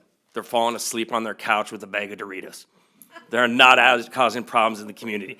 And there's a lot of mental health issues out there, so let's not confuse cannabis with addiction to serious deadly drugs and the criminal element and the homeless element that has existed. Like I said, you denied this 4 years ago, and as one lady just said, our kids are more dangerous. So is it cannabis or what's really going on? And for the police chief back here, they just did a study that when cops and our first responders retire, their average lifespan is 3 years. We have an epidemic of suicide and overdose, and we need a safer substitute and an alternative. And millions of our veterans and millions of our first responders and people who are around us every day are safely choosing cannabis. Thank you very much. Thank you, sir.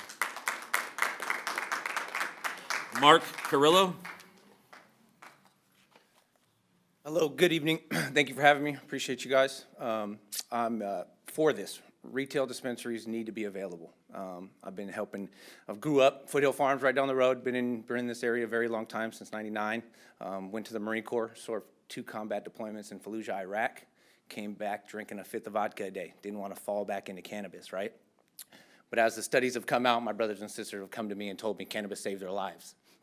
I dabbled back into it, found it did, started giving it away free to my veteran brothers and sisters and family members. End of 2014, I reached out to a local dispensary, the Sanctuary in Sacramento, and asked, how can I give out more free stuff? This was back in 215 days, legally came into the shop and was giving away free stuff. Very soon after, realized that it was a community and fellowship, camaraderie and fellowship that people were looking for, and started throwing chapter meetings to bring bodies together. There are good actors and bad apples in this industry, so really going through the due diligence and talking to people, talking to your community, and working through these issues. It's not going to be an easy steps. There's going to be plenty of roadblocks, but there are plenty of people that have gone through this in other cities, other states, and so we're here to help you guys. Anyone, please reach out and listen to everybody, talk to everybody. Thank you very much. Thank you. Next up, India Haynes.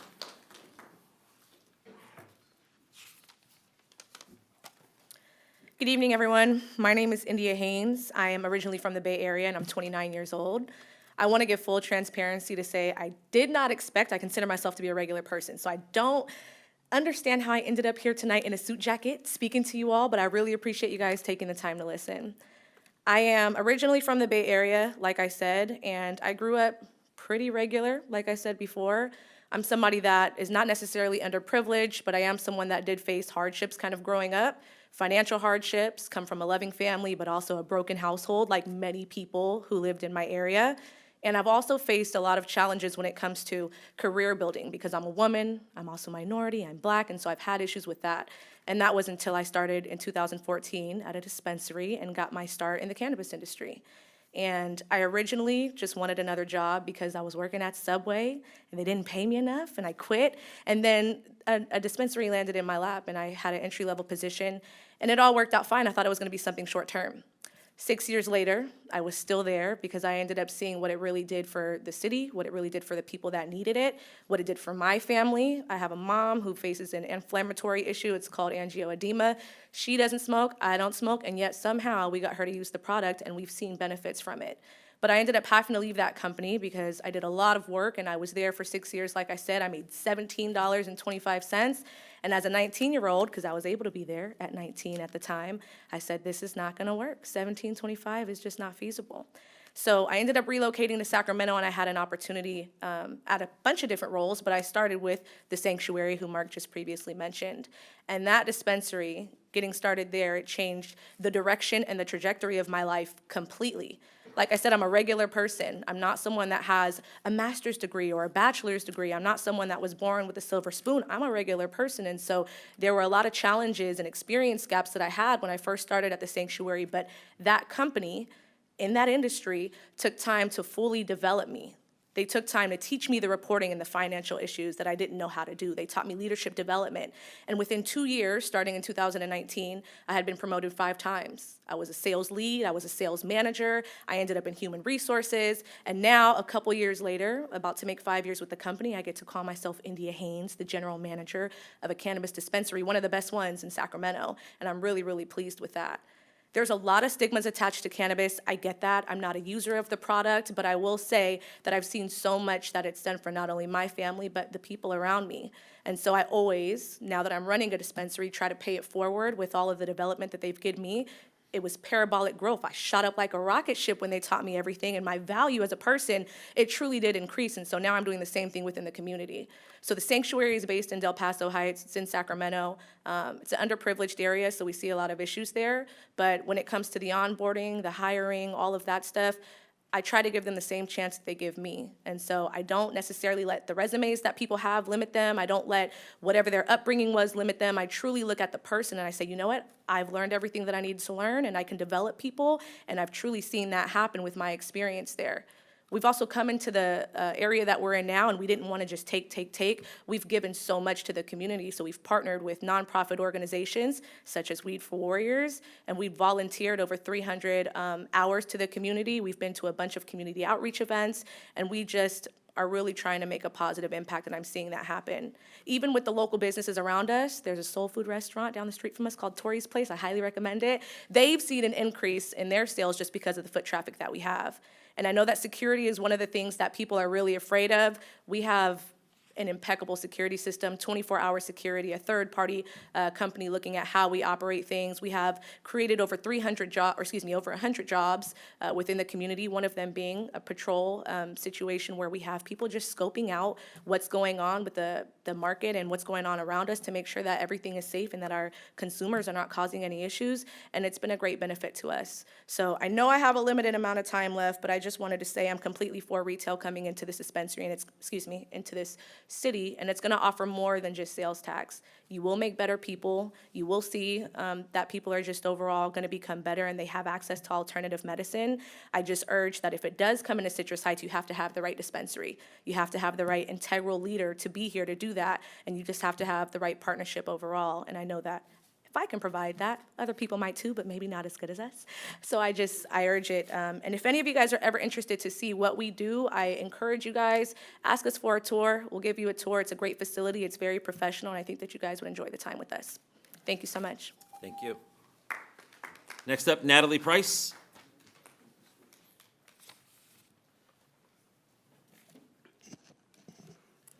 Good evening, Mayor, Vice Mayor, council members, and city staff.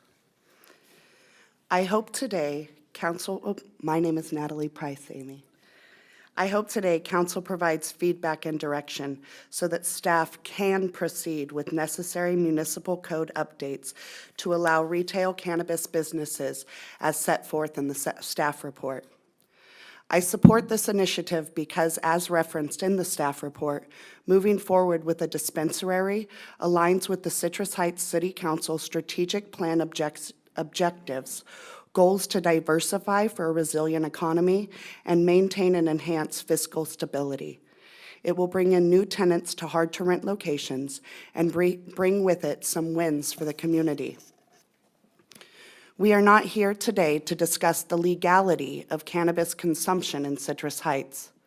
Numerous legislative acts have already determined that whether for medical or recreational use for persons of a certain age or certain medical needs, cannabis is permitted in Citrus Heights. Furthermore, as pointed out in the staff report, since 2020, cannabis delivery has been permitted in Citrus Heights.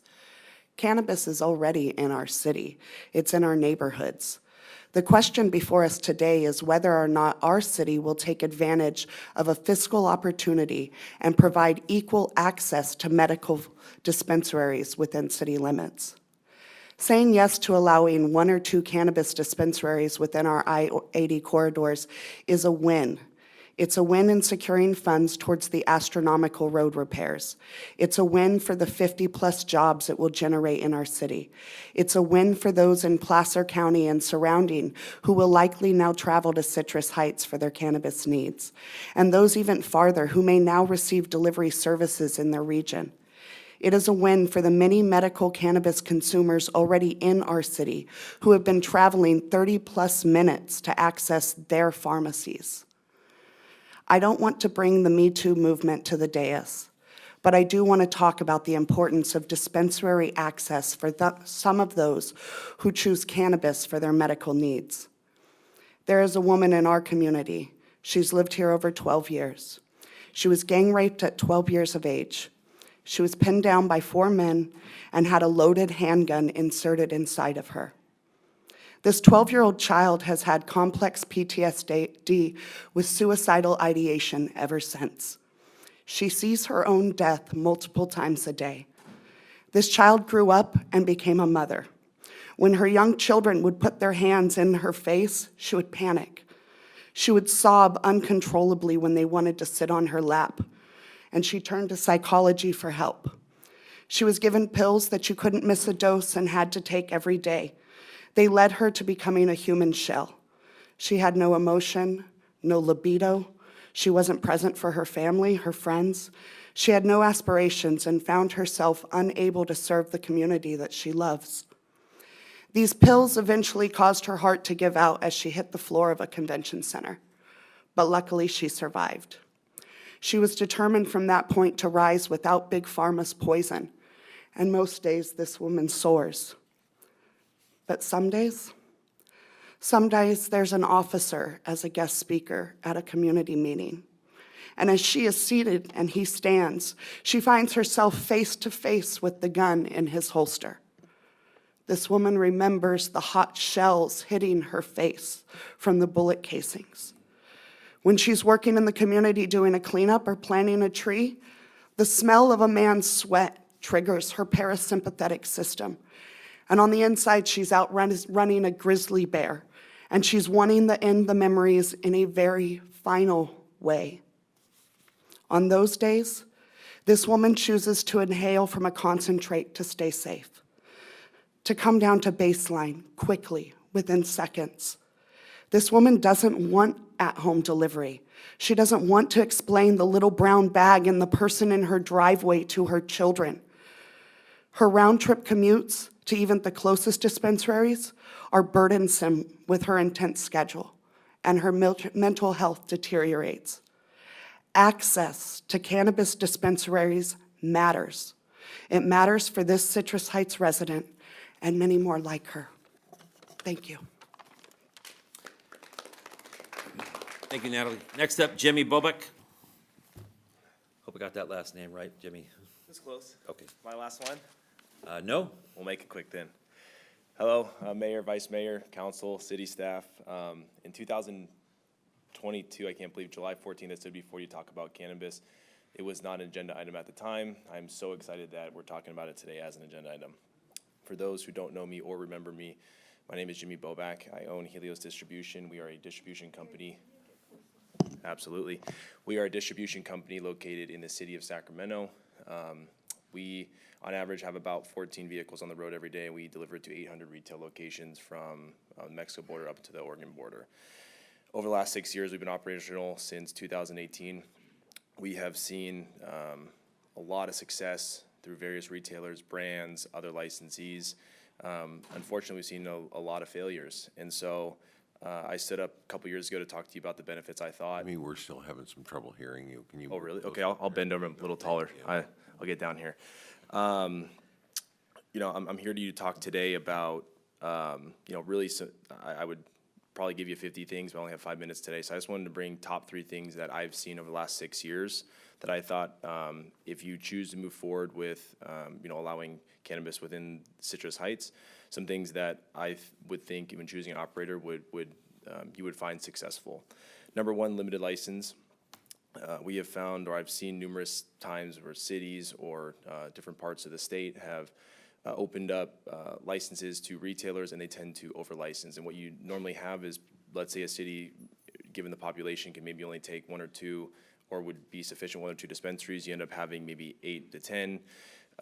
What we see is you have about half of them losing money and half of them doing okay. And I think if those cities chose to maybe put 1 or 2 dispensaries within that given area, I think it's less competitive.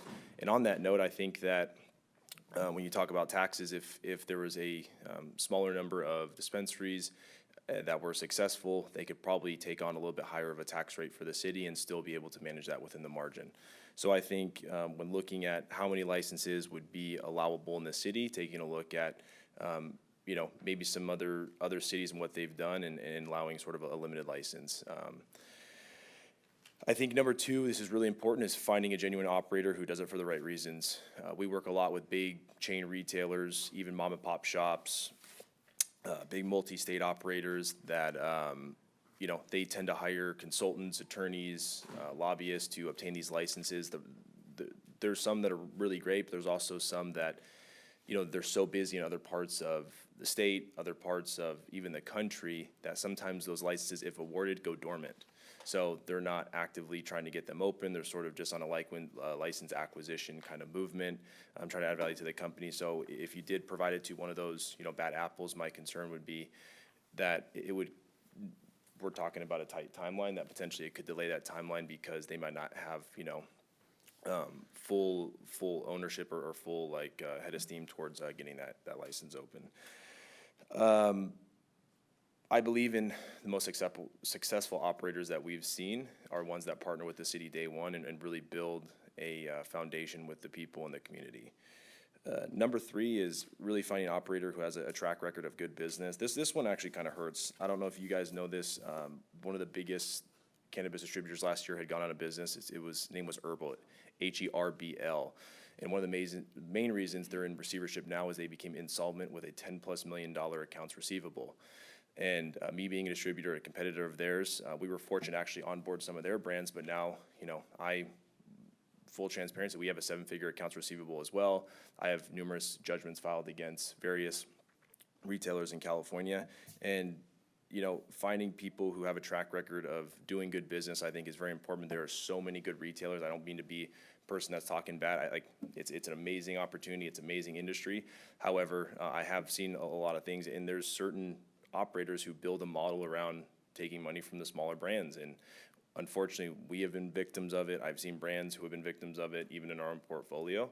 So it's really important to do research on the correct operator and making sure they have a good track record, because they will take money, they sell the product, they have no intention of paying that product, and then use that money to fund expansion. And so that's a model that hurts the industry. That's a model that really makes our job extremely tough. So like Indy had said prior, if you have any questions, would like a tour of my facility or a follow-up, I'd be more than happy to answer any questions. But I do appreciate everyone's time today. Thank you, sir. Next up, Jacob Schmidt. Good evening, Mayor. Good evening, Council. Thank you for your time. Appreciate it. And thank you, India. That was amazing. Wow. Weed for Warriors, you guys are amazing. I'm the owner of the Sanctuary Dispensary in Sacramento. Having started my first job in the city of Citrus Heights at 12, I'm really excited that you guys are having this conversation. Operating a legal dispensary in the Sacramento region since 2010, we aim to be a responsible, contributing member of the community with a proven track record. Our commitment includes creating local jobs, fostering community engagement, and collaborating in any license process that the city devises. As an owner-operator, this company and our people are prepared to invest capital, human resources, time as a qualified partner.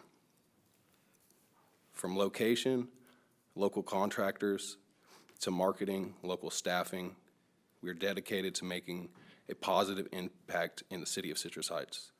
Our track record reflects responsible business practices, tax compliance, banking, positive community engagement.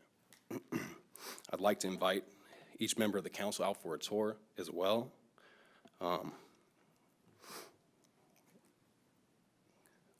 We are confident that with your support, we can contribute significantly to the city of Citrus Heights and any goals that you guys set forth.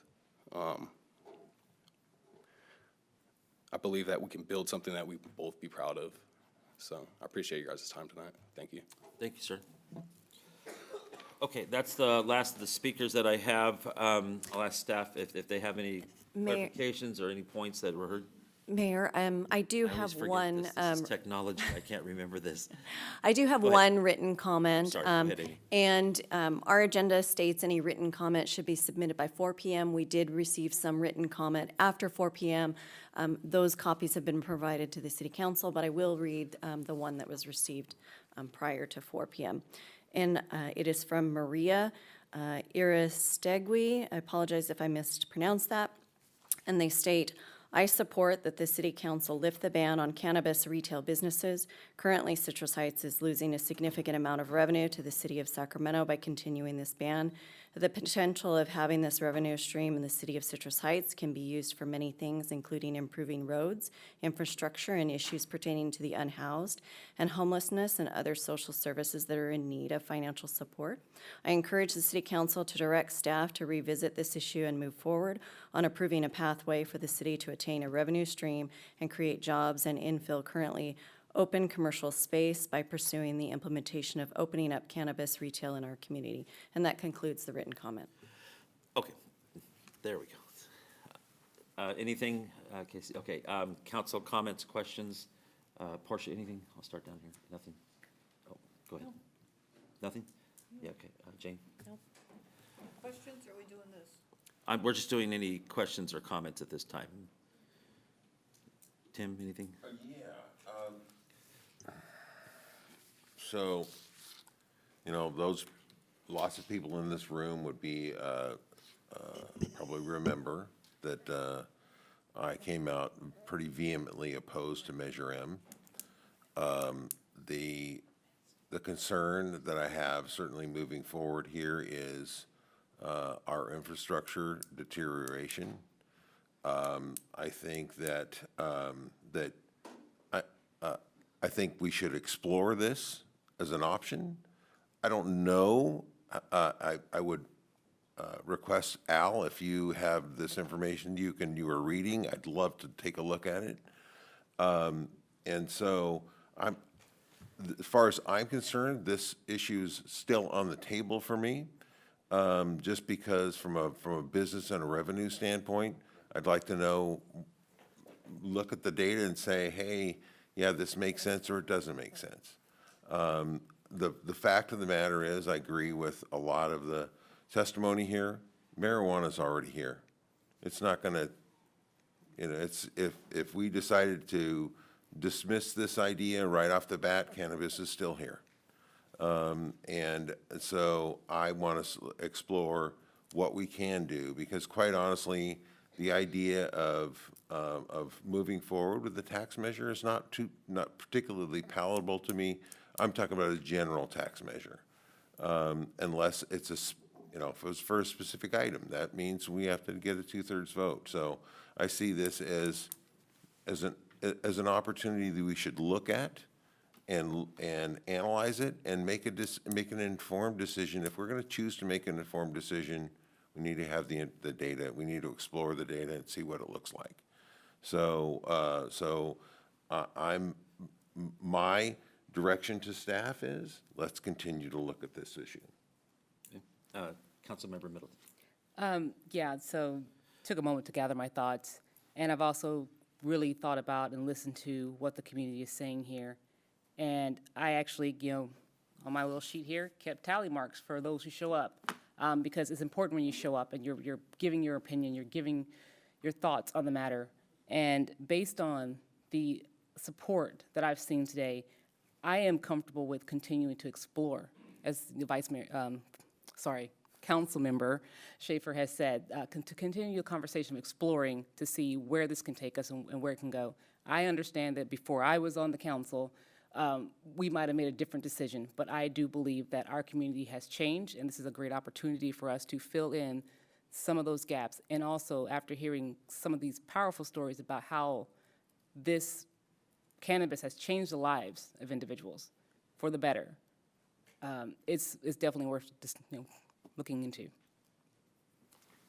Thank you very much. Nothing? Nothing? Me, nothing? Yeah, you have questions or comments? Ms. Vice Mayor? She doesn't have any questions or comments at this time. Okay, so we're discussing, does council want to continue further discussion and staff work on this item? And the answer for me is yes. I think, though, that what I'd like to see is, because I still want to get more information, I'm with the 50s and 60s group. It was a different product back then. And the first time I ever did it, which was over 65 years ago, the last and first time I ever did it, 65 years ago, I told God that if I could survive this, I'll never touch it again. So I have not. And so, plus being a veterinarian, and when it was illegal, I would have lost my drug license to practice medicine. So I was very careful about, misusing drugs. But I think that we need to look at this. I like the idea that the people will, even if they don't show up at community meetings, they'll have a chance to vote on it at the ballot. So I do want to encourage us to put something on a ballot if it's going to be on a ballot. And I'm not sure how much revenue we can anticipate from something. It'll be based on what of our anticipated size, sales ability. I mean, I'd like to involve this front row in our planning process because I think they know a lot about it and what's good and bad about dispensaries. I will confess that city manager and I took a tour of one in the city of Davis, and I was quite impressed. It just looks like a regular store. I mean, it's just like you go to the store, you get products on the shelf, and it's regulated, it's incredible. I was very impressed. I would not have thought it looked the way it looked. I think people would be impressed to see the store, so when they invite you to come and look, go look. And so I do want to look into this. We need a little more information about, what our anticipated problems would be. I know the police chief will work out all of the issues with safety and distances and all that. That'll come out in the planning, but I think the community has changed. Portia's right, the community's changed. I would think I was on the council when we banned adult bookstores, we banned everything. So it's like, we've changed. So anyways, that's what I support, going forward with something. Okay. Councilmember Lopez Tapp. Thank you, Mayor, fellow council members, for your comments. Thank you, our public that took the time to speak to us. I come from this issue a little bit differently, and I am a child of a drug addict who only did marijuana. Talk about, you've talked about many life-changing things, and I think that's incredible.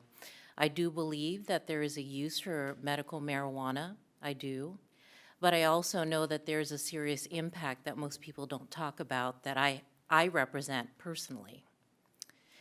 And so while I hear all of the information, I do concur with those who've spoken from my district that I represent, that this is not a good idea for our community. We've talked about this over the years, and it's been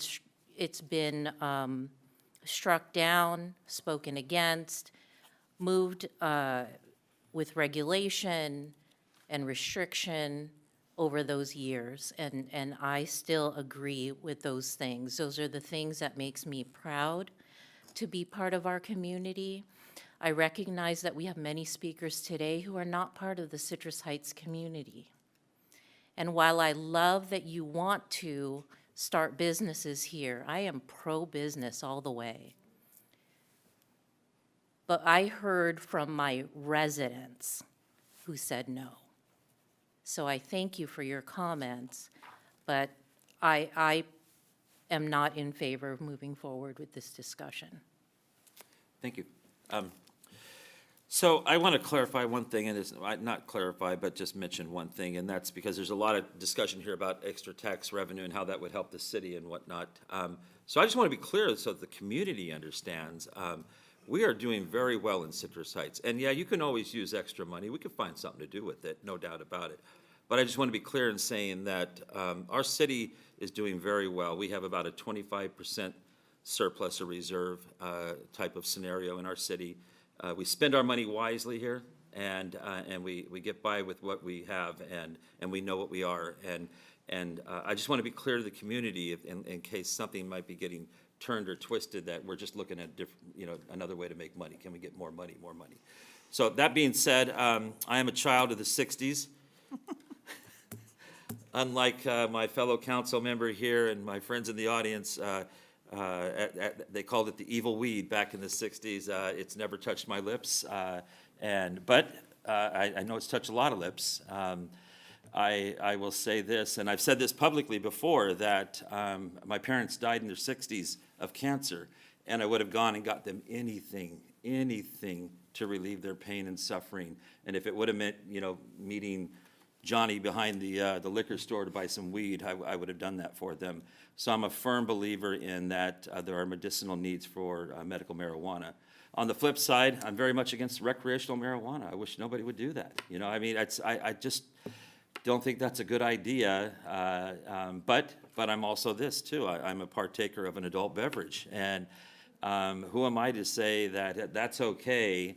But you can't decide to relax with your chosen substance. So it's a tough call in that respect. That certainly we can all agree. I don't know how anybody could ever disagree that alcohol does a whole lot worse for American society than cannabis does.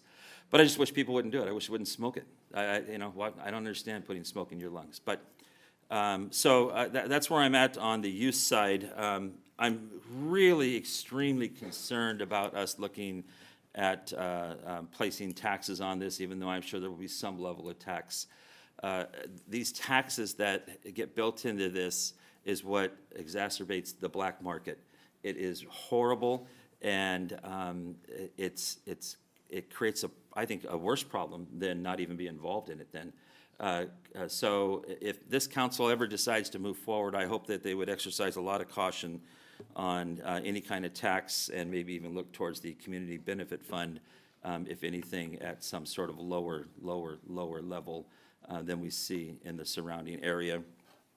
And then I should have started with this. Do we have any maps? Did we create any maps that shows where such a facility might be opened within that 600-foot confinement or anything like that? We haven't prepared maps yet. We were looking for direction before we. So did we identify that there are actual retail locations that could be used with that restriction? We have not mapped it at all. Okay, I think that's extremely important. I think that needs to be done first. I don't understand, us doing anything with this if the restriction creates the inability to open a store, a dispensary in any reasonable place. I'm sure that Safeway wouldn't want it next to them or something like that. The staff report suggested Antelope Crossing and the northern part. We have some suggestions of places that would be good target areas, yes, so the Antelope Crossing and Auburn Boulevard, but we have not mapped distances because I think that's a discussion where we need to have more feedback from the council in terms of what do you consider a sensitive use? Do you want separation between them? There's a lot of conversations that would probably have to come through the nuts and bolts discussion that would have to come later on. Okay, and so I would like to see a map of the state-required 600 feet, perhaps 750 feet and 1,000 feet, and see what that looks like. And again, does it still allow for a reasonable continuing of just even deciding to do such a thing? I think that's about it. I think that we've heard consensus tonight to move forward. Do we need to do motions on this, or just, nope, just consensus to move forward? On the first one about consider placing a cannabis tax measure on the ballot, I'm going to say I'm against that, and I don't know where we are. We have till with the August, council. right? We have till August to make that, Yeah. So that's not something we don't need to make a decision on that August tonight? would be the absolute latest. Our suggestion would be, that would be by July 11th is what we would target, just to give us a little bit of buffer room with so the the next county. step would really be to just look at some of the things that were discussed and that kind of thing. You could provide us maps and Crime stats, all those things. sample regulations that will We- alleviate fears of whatever.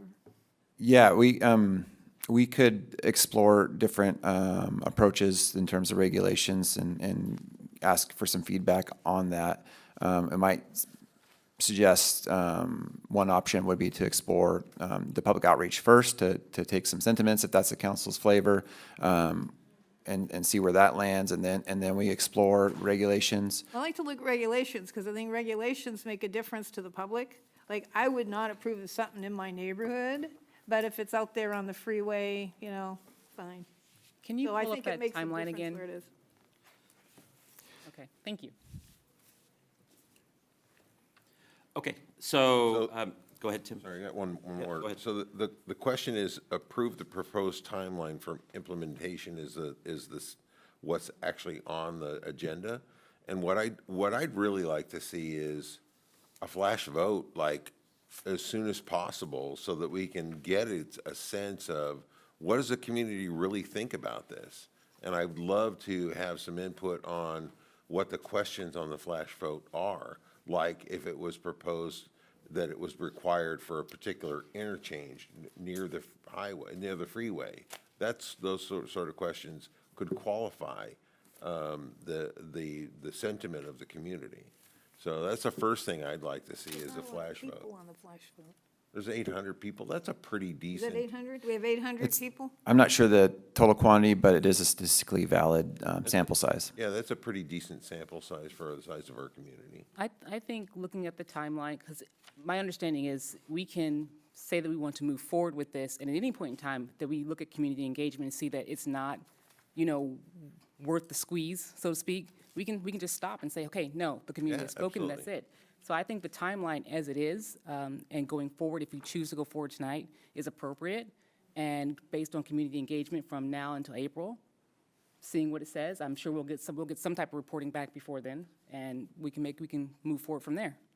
Okay. Any other comments, questions? Okay, I think we have direction. Satisfactory? Very good. Next item, please. The next item is regular calendar, item number 12. The subject is adoption of citywide objective design and development standards. The recommendation is to adopt a resolution adopting objective design standards for the review of qualifying multifamily and residential mixed-use development within the city's commercial corridors and finding the guidelines are exempt from California Environmental Quality Act under Section 15061B3. Good evening, Council. Allison Bermudez with the Planning Division tonight. I'm here before you with a review and ask for your adoption of the objective and design development standards that would apply citywide. And to refresh, I was before you in October with a very similar project that focused on Auburn Boulevard. So it took our Auburn Boulevard specific plan area and developed objective design standards specifically for that area. So now we have expanded that into the other commercial areas for citywide. So tonight we'll remind you what objective design and development standards are, why we need them, and how then they'll relationship back to the Auburn Boulevard plan that you saw earlier. So as a reminder, objective design standards are measurable standards that we can apply in our toolkit as we're doing zoning and development projects. They're measures and items that we can apply to multifamily or residential projects that really quantify how the development is going to look. There's no subjective information in these. They're all very objective. So why do we need them? We really have to monitor what the state has been doing with our regulations for housing. And so they have told us, and this is in the government code, that we can have no personal or subjective judgment in our development standards when we look at certain housing projects. So the government code is telling us, and many of the laws that have come down for housing have put this into play, and it says that your zoning and how you review a housing project, should they qualify for a certain type of project that would come before you, you cannot use your subjectivity. They have to be objective. So the toolkit, as you recall from Auburn Boulevard, this is the same toolkit. It's counts and measures. It's very clear, so a developer proposing a project could look at it and be very defined whether the project is going to meet the standards. So you have very specific data as far as a measurement of a setback, the height limit, it's going to have ratios, it's going to use scorecard type measuring, so it's very clear to anyone reading the code of the project and how it would apply. So as I mentioned, the state has passed several housing bills over the past several years, and they all include language relating back to objective standards, starting back all the way in the Housing Accountability Act. And then really in 2017, they ramped up with the housing bills, and each one listed here states in there that projects have objective design standards. So we're trying to catch up our codes to include those standards so that should we get a project that qualifies to process under one of these legislative actions, that we can process the project and get the outcome that we're looking for. So the purpose of adopting these tonight, these, as you recall, we did the Auburn Boulevard ones that addressed that section of town, and these would apply to the other commercial areas throughout the city. So the same standards would be for Auburn Boulevard for the other commercial areas in the city. So it really will establish the streamlining application review process for housing projects, and will have our obligation for the legislation. We'll meet that obligation. As these are applicable to qualified, as I mentioned, qualified housing projects. So these are multifamily projects or mixed-use projects, so there's commercial and residential combined, that are asking for some streamlining, some sort of governmental action through those legislations that I showed. So they are committed to their end of the bargain by either providing prevailing wage to their workers, using certain unionized workers, and they are going to follow their obligation for those laws. And if they do that, then they get the streamlining process, and they would apply under those actions, under those different housing bills. So they only apply if the applicant is proposing one of those actions. So if someone's proposing a multifamily development, but they're not seeking streamlining, they don't want to comply, they're not seeking affordable housing component, which most of them have some sort of a component for affordable housing. If they're seeking, if they're not seeking any of those, then they would fall under our standard process. So a very specific type of project that would be using these standards. As you remember, it's kind of a layer cake now in the planning world. The legislature is setting down, providing us lots of actions and updating codes that we have to follow. So we have to take what they give us, and then we apply the city's general plan, which is really our long-term future of how we're going to look and how we're going to develop. Then we have our specific plans that give us a little bit more information in certain areas, and then we have to apply our zoning code, and these standards are kind of are that top layer. So if they're doing all those other actions up to the top, and then they are going to apply for affordable housing project or some sort of action under the bills, we have these standards that will finish off the project. As I mentioned, we did see this for the Auburn Boulevard plan. This is expanding it citywide. It's a very similar booklet as we saw in the past. It's got the standards, it's got all the toolkits in it that we need for the affordable housing or for these type of projects for the rest of the city. And as you recall, in that Auburn Boulevard plan, it took the boulevard and broke it down into nodes or into areas, and then it had standards depending on the location along the boulevard. That same process is used for the rest of the city. So we took our commercial zoned areas and see how they match up to the zones. And then we apply those zones and those development standards depending on their commercial zoning. So we have in the city, we have a BP, our business professional zone. We have limited commercial, we have shopping center, and a variety of commercial zones. And so depending on what the intent of those zones are, then they would be applicable to our zoning districts in the development standards. So we have two. We have the neighborhood zone and we have the Main Street zone.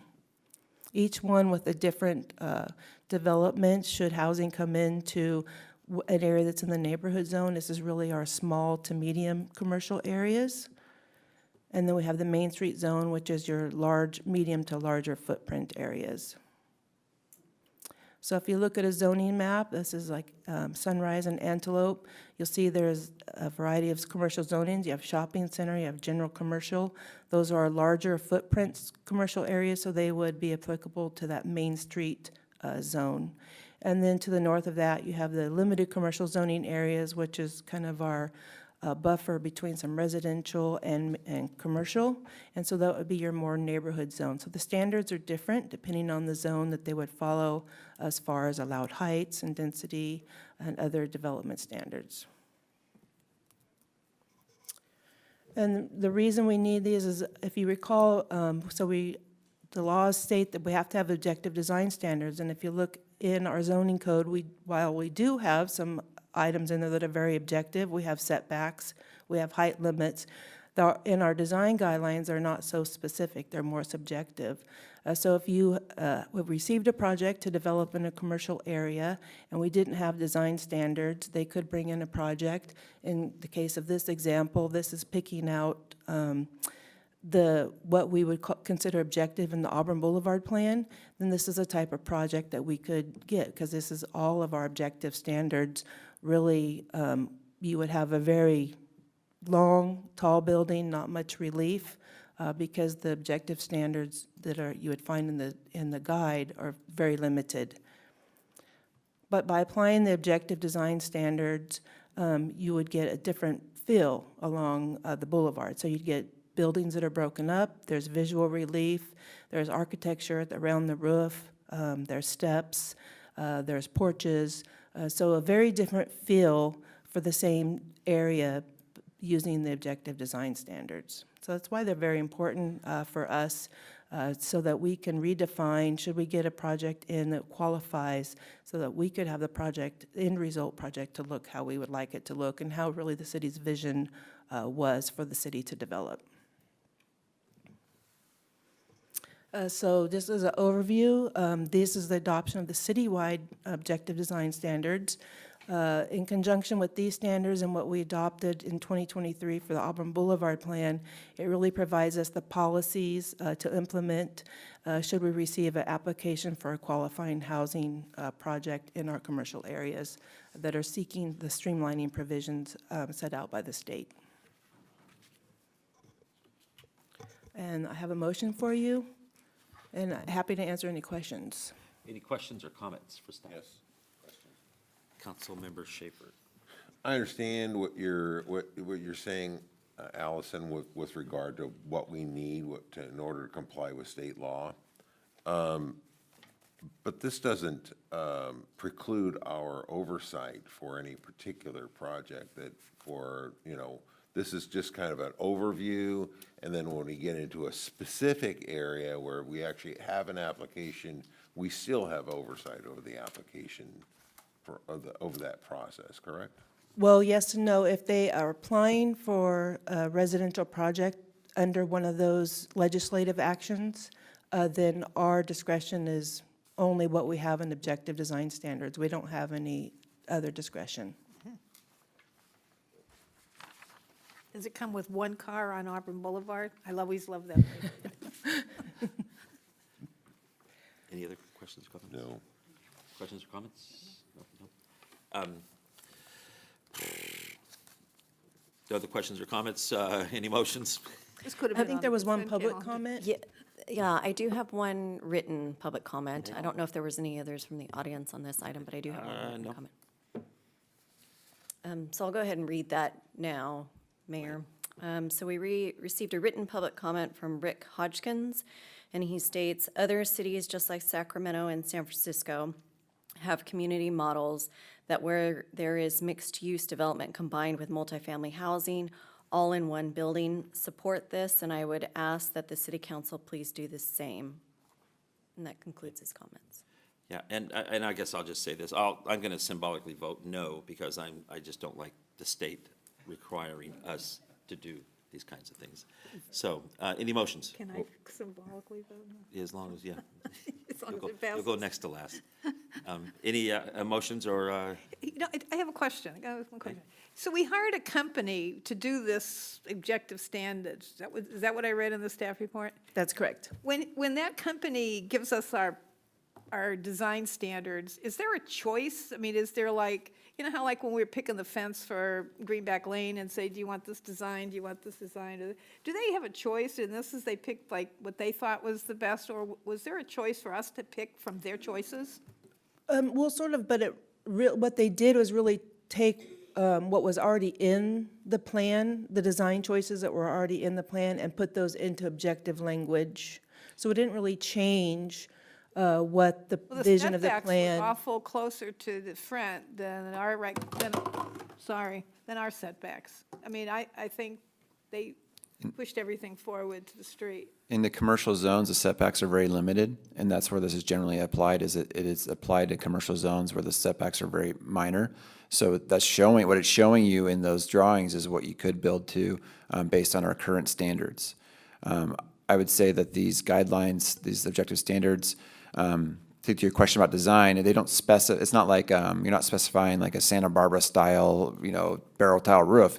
It's more good architectural practices such as having articulation. And if you say articulation right now, So there is some choices we get to make. There are some design things we can ask the person to do, right? I mean, it's not just, here's what I'm going to do, and you have to like it or lump it, right? I don't think it's going to get as specific as you'd like. I think what it's saying, like for now, for example, one of the things that's in any design guidelines says there should be articulation. What you think articulation means and what Allison thinks articulation means might be two different things. So now instead of saying it should be articulation, it'll say you shall set back a minimum of 5 feet and then go up 10 feet. Like it's very specific to that. It's not really telling you what the design's going to look like. It's just telling you how you get to the design. I think what Brett says is true, though. Some of the rules you cited before the odds, the ones that led up to the newest, some of those are the worser ones, putting residential in our commercial zones and that stuff. That's bad. All right. Any motions?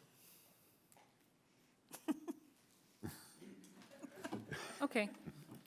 I move that we adopt a resolution of the City Council of the City of Citrus Heights adopting objective design standards for the review of qualifying multifamily and residential mixed-use development within the city's commercial corridors and finding the guidelines are exempt from the California Environmental Quality Act under Section 150-61B3. Second. It's been moved by Councilmember Middleton and seconded by Councilmember Lopez. Staff, any questions or comments regarding the motion? Can I get a roll call, please?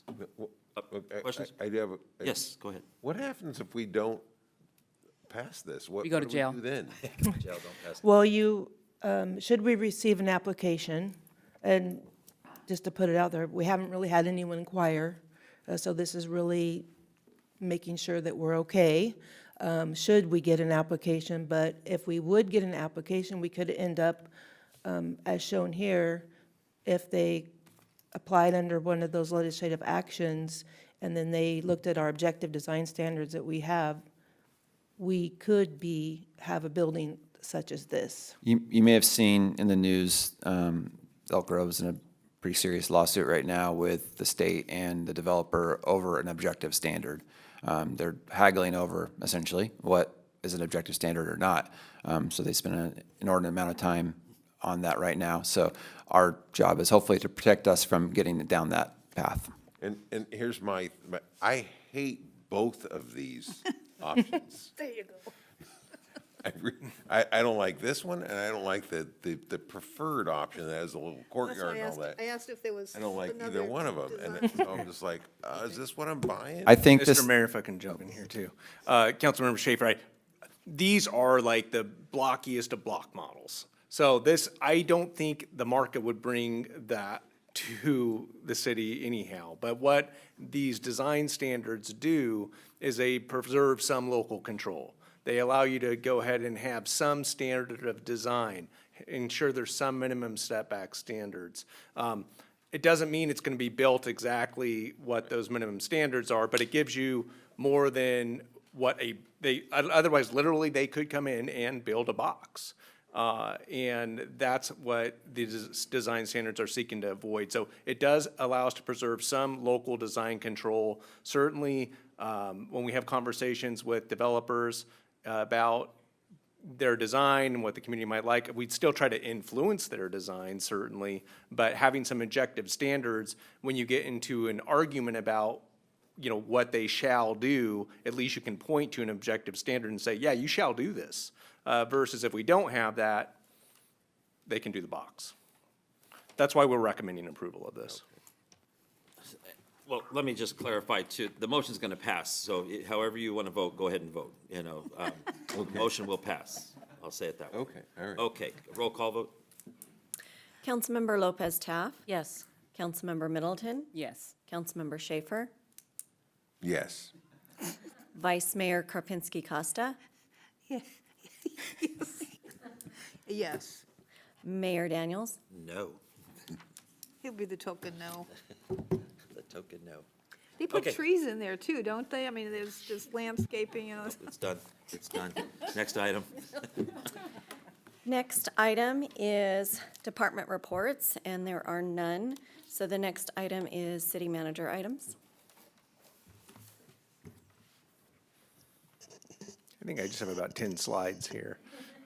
No, good evening, Mayor and members of the council. Ash Feeney, your city manager, with just a few quick updates here. One of the ones that was mentioned at the outset is just the great job our team did, if you want to flip to the slide, please, with the storm that we just had. There was quite a windstorm. I'm sure everybody experienced it in their own way. Certainly our community had a lot of calls of service that came in, and to our GSD team, also to our police dispatch team, and in particular with our general services department, the team there really did a fantastic job in quickly addressing issues that came up in the community. You could see we had 89 tree calls for down and damaged trees. Of those, I believe only about 8 of those were city-maintained trees, so most of those were private trees, and that's kind of a testament to the good work that's done by the team relative to the arborist work here in Citrus Heights, and we do have a lot of trees that are city trees. So all those 89 were private trees? 8 of those were 8, public, okay. and then 81 were private. So just kind of a testament of the good work that the team's been doing. No but injuries? No injuries? Not to my knowledge, not to my knowledge. So, but there was definitely a lot of activity during the storm. The team did a fantastic job. Very grateful to them for their hard work. So I got a question about the down fences. How are those reported? Because I had a down fence, but I didn't report it because it was between me and my backyard neighbor, so Yeah, no public access or anything. How did the 6 down fences? I would have to look into that one. I'd say we get calls. So if a down fence, I mean, it could be if there's a question, maybe it's a commercial fence. I think for the residential fences, like I had a panel flopping around in the wind and fixed it, fortunately. I think there was plenty of residential fences that we didn't hear about. I don't know the nature of those. Those could have been commercial activity Maybe type part fences. of the public right-of-way or something? Or like, yeah, blocking public right-of-way. For instance, in some of these pictures, you can see the top picture, it looks like a hurricane hit it. It's fenced with down trees, public right-of-way, so on and so forth. So typically the ones we're hearing about are the ones that are blocking public way. Sometimes we do hear about private fences though, too. I want to applaud our public, our Public Services Department, General Services Department for all this work. This is a lot of work, while the rest of us are sitting home with our candle lights, because we didn't have electricity. They were out there braving the wind and the rain. Job done. Yeah, and Hal, excellent work to the team. Thank you. All right, and our next one, we do have our ballot box, a secured ballot box outside of City Hall here for the presidential primary election.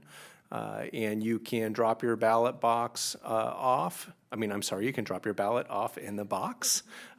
Please don't drop any more boxes off. But we have our certified ballot box just outside of City Hall's doors there. And that is a 24-hour ballot box, and it does have cameras that tie back to our PD dispatch center. There's also in-person voting available as well at the Citrus Heights Community Center from February 24th to Can I March bring 3rd. my ballot in and feed it into the scanner? Yeah, under their in-person. Yeah, and if I bring my ballot in, can I just walk up and feed it into the scanner? I think so, they did last year. Maybe at a vote center, I'm not sure of the services that they have at the vote center, an in-person vote center, but the box outside of City Hall is just to drop a sealed envelope. But last year, you could go into the toured the- community center and you can, if your thing's damaged and you bring it in, they'll give you a new ballot. They'll give you a new ballot, you stuck it in the machine. Okay. Well, definitely, you can drop it off in the box or at the vote in-person center as well. All right. So. And then finally, this is it's a free event, so I won't call it sold out, but it's booked out. The community workshop on February 10th, and I know the council's excited about this as well, and that's February 10th from 9 to 2, and this is really kind of part of our neighborhood engagement effort, so appreciative of our community engagement team for organizing this, and very excited about the workshop. I know I'll be there as well as the rest of our executive team as well, so looking forward to that. And that concludes my oh, thank you. There were some questions about President's Day as well, and so we will be closed, the City Hall will be closed on February 19th in observance of President's Day. Okay, thank you. Next item, please. Next item is items requested by council members or future agenda items. Anything? Anything? So I just have one more comment. Can I make a comment? Yep. I neglected to mention this. I just wanted to recognize that on February 10th, on Saturday, we also do have the Lunar New Year for the Buddhists, and we have on the 14th, we have Ash Wednesday starting, and coincidentally, that is also when Lent starts. So I It's had Ash a Wednesday, community Ash. member. It's his day, it's Ash Wednesday. Ash Wednesday. I had a community member ask that I recognize holidays. I have one other question. Are we going to discuss changing our council meeting nights? Should that be on an agenda item and have the public comment on it, in case it makes a difference to the public? I didn't know that was on it. No, put it on a future agenda. You don't? No? I didn't know that was something we were considering. Is it? Yeah. That's not on the agenda tonight, but that's certainly something we could calendar It was for a in your future district meeting. report, your manager's report. Yeah, we can talk to, if the council wanted to bring that forward as a future item, or we could bring it as a staff-driven item in a future agenda. Let's bring it forward. I like that idea. So Anything else over there? So you wanted to bring it Yeah, forward? Portia said- So that's Portia- yeah. You said, yeah, That's a 1 and a 2 and a 3. a 3. we will bring it forward at a future meeting for At least discussion. to get public input. Right, we would bring that forward as a staff report with public dialogue, and that would take an action of the council with public feedback. And so we'd bring that forward as a future item. Okay. I'd like to follow up on the 20 traffic signal lights out. I would like to have back some sort of information type report or whatever that addresses signal lights going out, what happens, how are they all set up, are there different ones throughout the city? The light at Auburn and Halifax was out for, I think, close to 48 hours. I know there were several accidents in that. One of them involved a school bus. And so that was dark, it wasn't flashing red. So I'd like to find out what's the difference, why is it happening somewhere that it goes flashing red, and other areas it just stays dark. You need a second? Go ahead and give me a second, just to give me a second. Okay. And anything from anybody else? Tonight, we are going to adjourn our meeting, as we mentioned earlier, in honor of Lauren Hammond, former Sacramento City Council member. And then I'd also like to adjourn this meeting in honor of Citrus Heights Water District employee Jason Tupper, who recently passed away on January 26, 2024. Jason has served the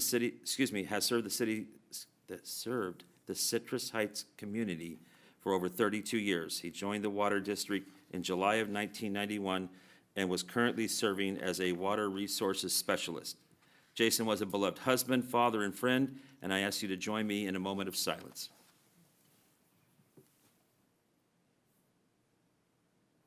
Thank you.